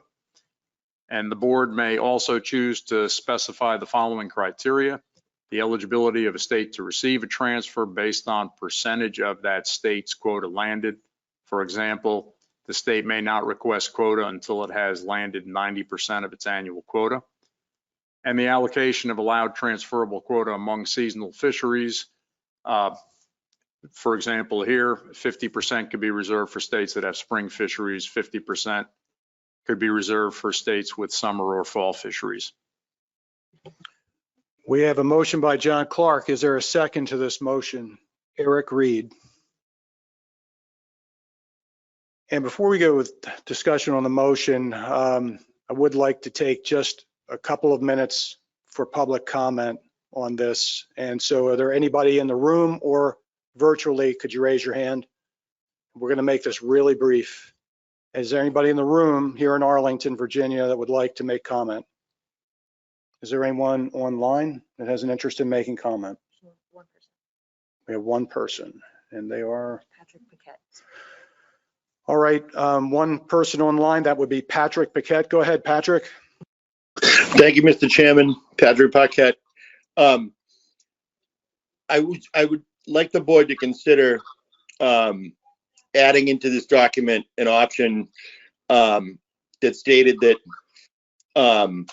it addresses a couple of the concerns that's been, but I'd like to see an option where the tool is allowed, but only when the stock is not overfished, or only when the stock is at the SSB goal.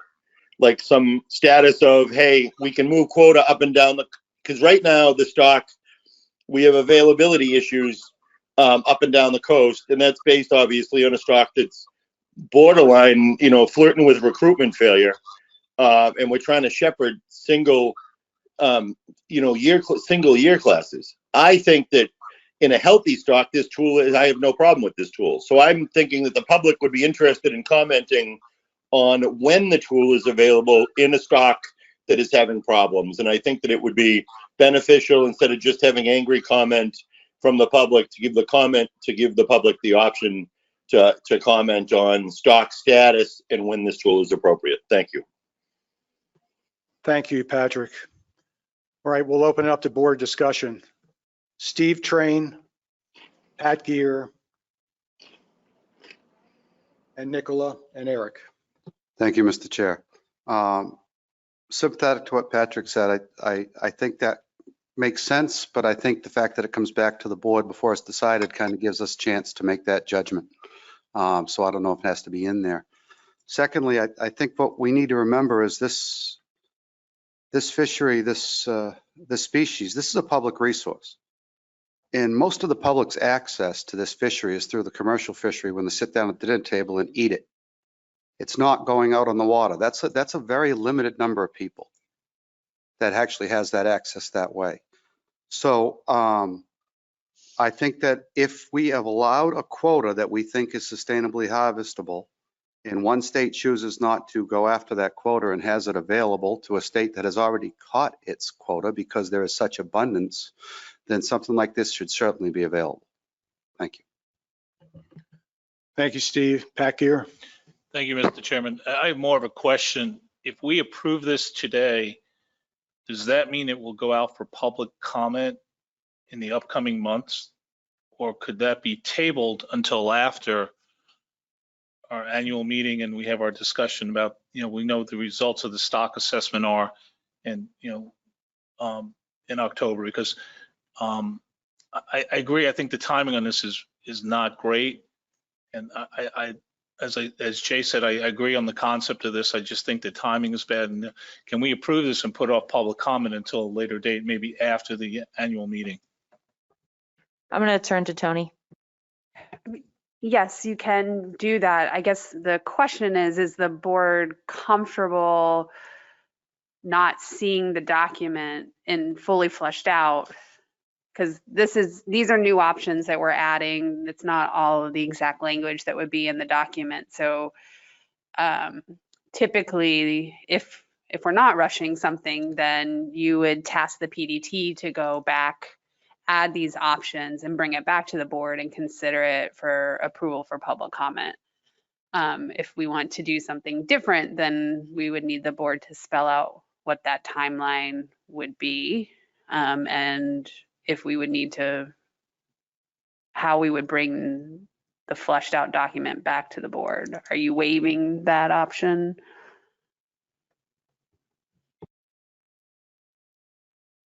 All right, did that answer the question, Pat? Yeah, I believe so. Okay. I think if I have this right, I think we have Nicola and then Eric Reed. Thank you, Mr. Chairman. My comment's not as much to the motion, so it's more about the timeline. Do you want me to go ahead with that? Yeah, okay, so I definitely support the approach that Tony was suggesting there, that the result of this discussion is to approve this motion, but also allow the PDT some additional time to respond to the concerns that are already raised in the memo, the size limit issue that Megan raised, the options that Mr. Paquette raised, I think, may have been on some of the minds of the PDT members, speaking as one of them. And so I think the timeline that I'm kind of thinking about was that the PDT could return with a revised draft document in February, might provide enough time to put some focus on the responding to the stock assessment and then to address this issue, but give us a certain timeline to continue its development and hopefully approve it then. Thank you. Thank you, Nicola. Eric? Yeah, thank you, Mr. Chairman. It wasn't that long ago, nobody had any problem taking quota away from the commercial sector for 3 or 4 different species. Of course, that's a different action. Perhaps those stocks are in better shape. Maybe they're not. Nobody's really sure at this point because they're all under assessment. But if you read the motion, the first bullet says the board will decide if transfers are allowed the next year. The second bullet, if the board approves. Third bullet, the board may also choose. I mean, it's dumbfounding to me that we're having this conversation about not adding quota, but actually allowing the commercial sector to effectively harvest quota that has been issued to them. I'm fully in support of this motion, and that's it for me. But I find it very hard to swallow if this weren't to move ahead. All right, thanks, Eric. I've got Tom Fody and then John Clark, and we're on a pretty short fuse, folks, and I'd like to go ahead and call the question after that if we could. Go ahead, Tom. I'm just addressing to Eric's comment. Those were fisheries that when they allocated and the quotas were set up, unfairly penalized the recreational sector. So Eric, you weren't around when those quotas were set up. I was, and they weren't fairly treated back then, and we proved it with documentation. All right, thank you, Tom.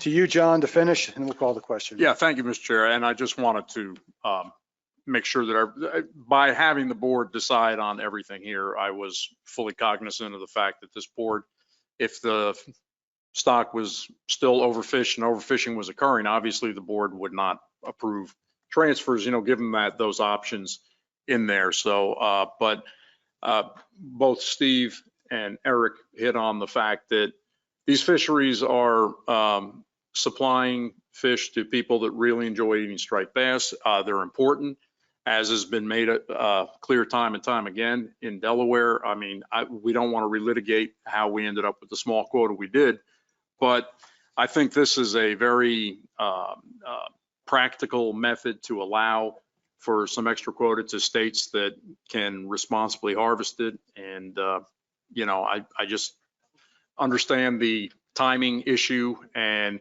I don't have any problem with this. If this is approved, putting off the actual addendum until everything can be rewritten by the PDT. But, you know, again, I just think it's something that we need to be cognizant of that and move this along, because there will be a time when it would be really helpful to allow the commercial fishery to get what the quota that's allocated to it. Thank you. All right, thank you, John. So we're going to go ahead and call the question. I'm assuming there's going to be a need to caucus. So give you all 3 minutes and then we'll bring it back. Let's make that 2 minutes. I'm being counseled. 2 minutes.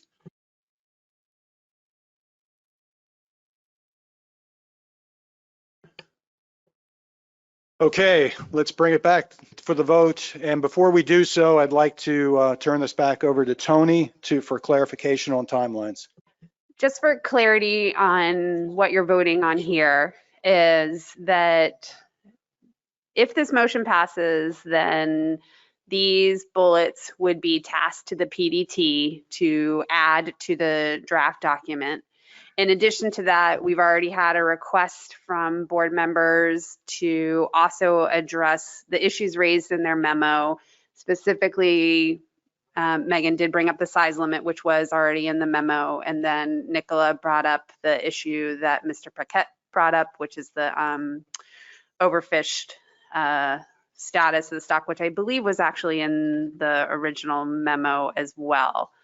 The PDT can try to address all of these issues and bring this back to the board in November. But if there is a workload issue, because we did just task the TC with a bunch of items and we may or may not need a little bit of help from the TC for those things, then it would come back to the board in November for review, for approval, for public comment. Okay, thank you, Tony. We'll go ahead and call the question. All those in favor of this motion, please raise your hand.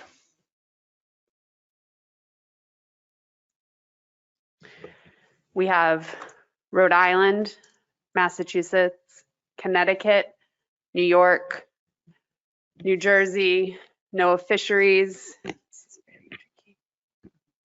North Carolina, Virginia, DC, Maryland, Delaware, Maine, New Hampshire, and Potomac River Fisheries Commission. And Pennsylvania. Sorry, Pennsylvania. All those opposed? Abstentions? U.S. Fish and Wildlife Service. Null votes? Okay, the motion. We have 15 in favor with 1 abstention.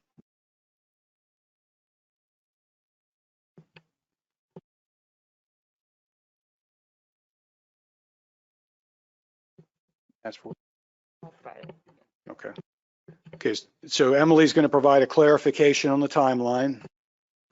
So again, as Tony just stated, the PDT will work to add these options to the document and address the other concerns raised by the PDT, and we'll aim to bring it back to the board as soon as possible, depending on workload. That could be in February. All right, thank you, Emily. Is there any other business to bring before this board? Seeing none, I'd seek a motion to adjourn. Motion by Dave Sikorsky, second by John Clark. Thank you. This board is adjourned.